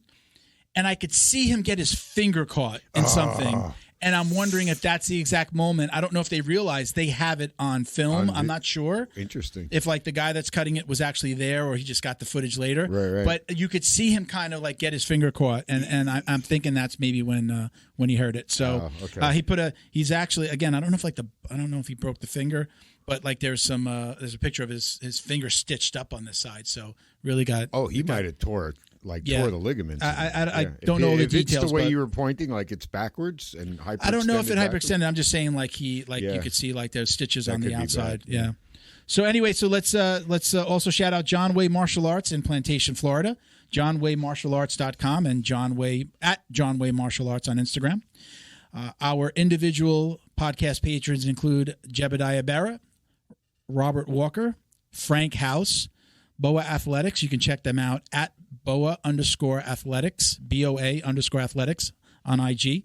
Jason Smiley, CJ Carroll, Mission 22, Chuck Reddoor, and Roberto Santiago.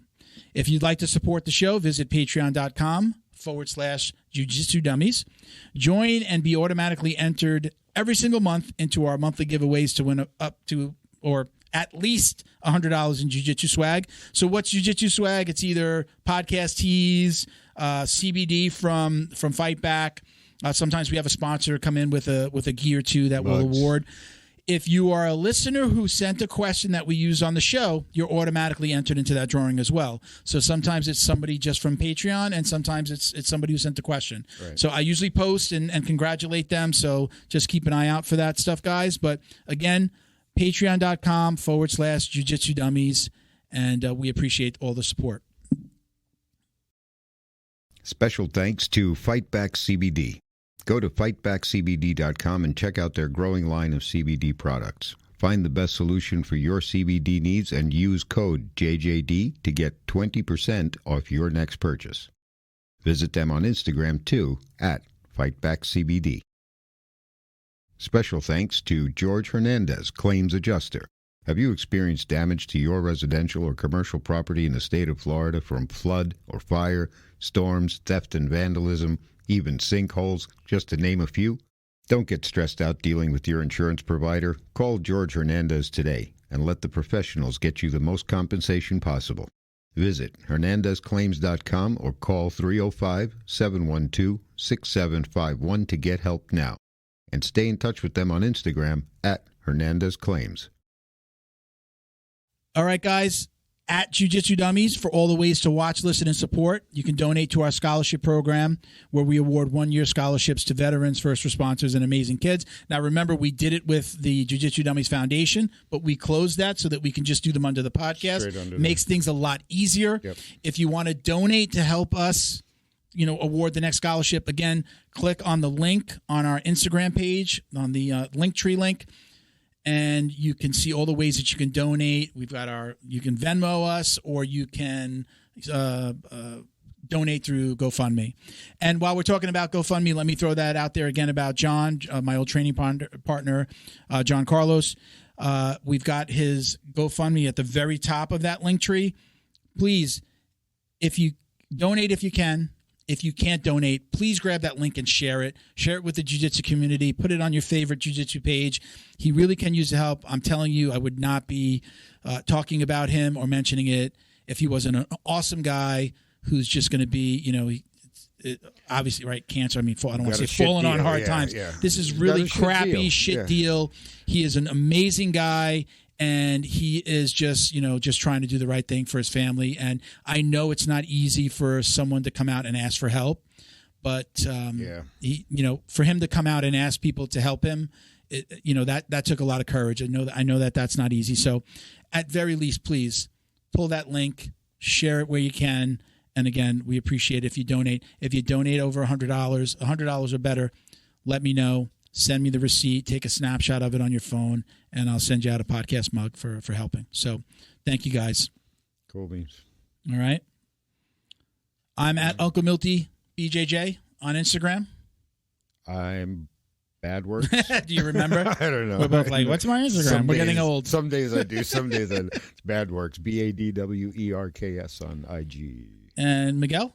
Oh, Miguel's not here. Wait, it's the tiny little boy said hi. He's jumping up trying to reach the mic. Hi, JJD. Hopefully Miguel will be back next week, everybody. Thank you for watching and listening. Stay safe. Peace, love, and jiu-jitsu, baby. Loose.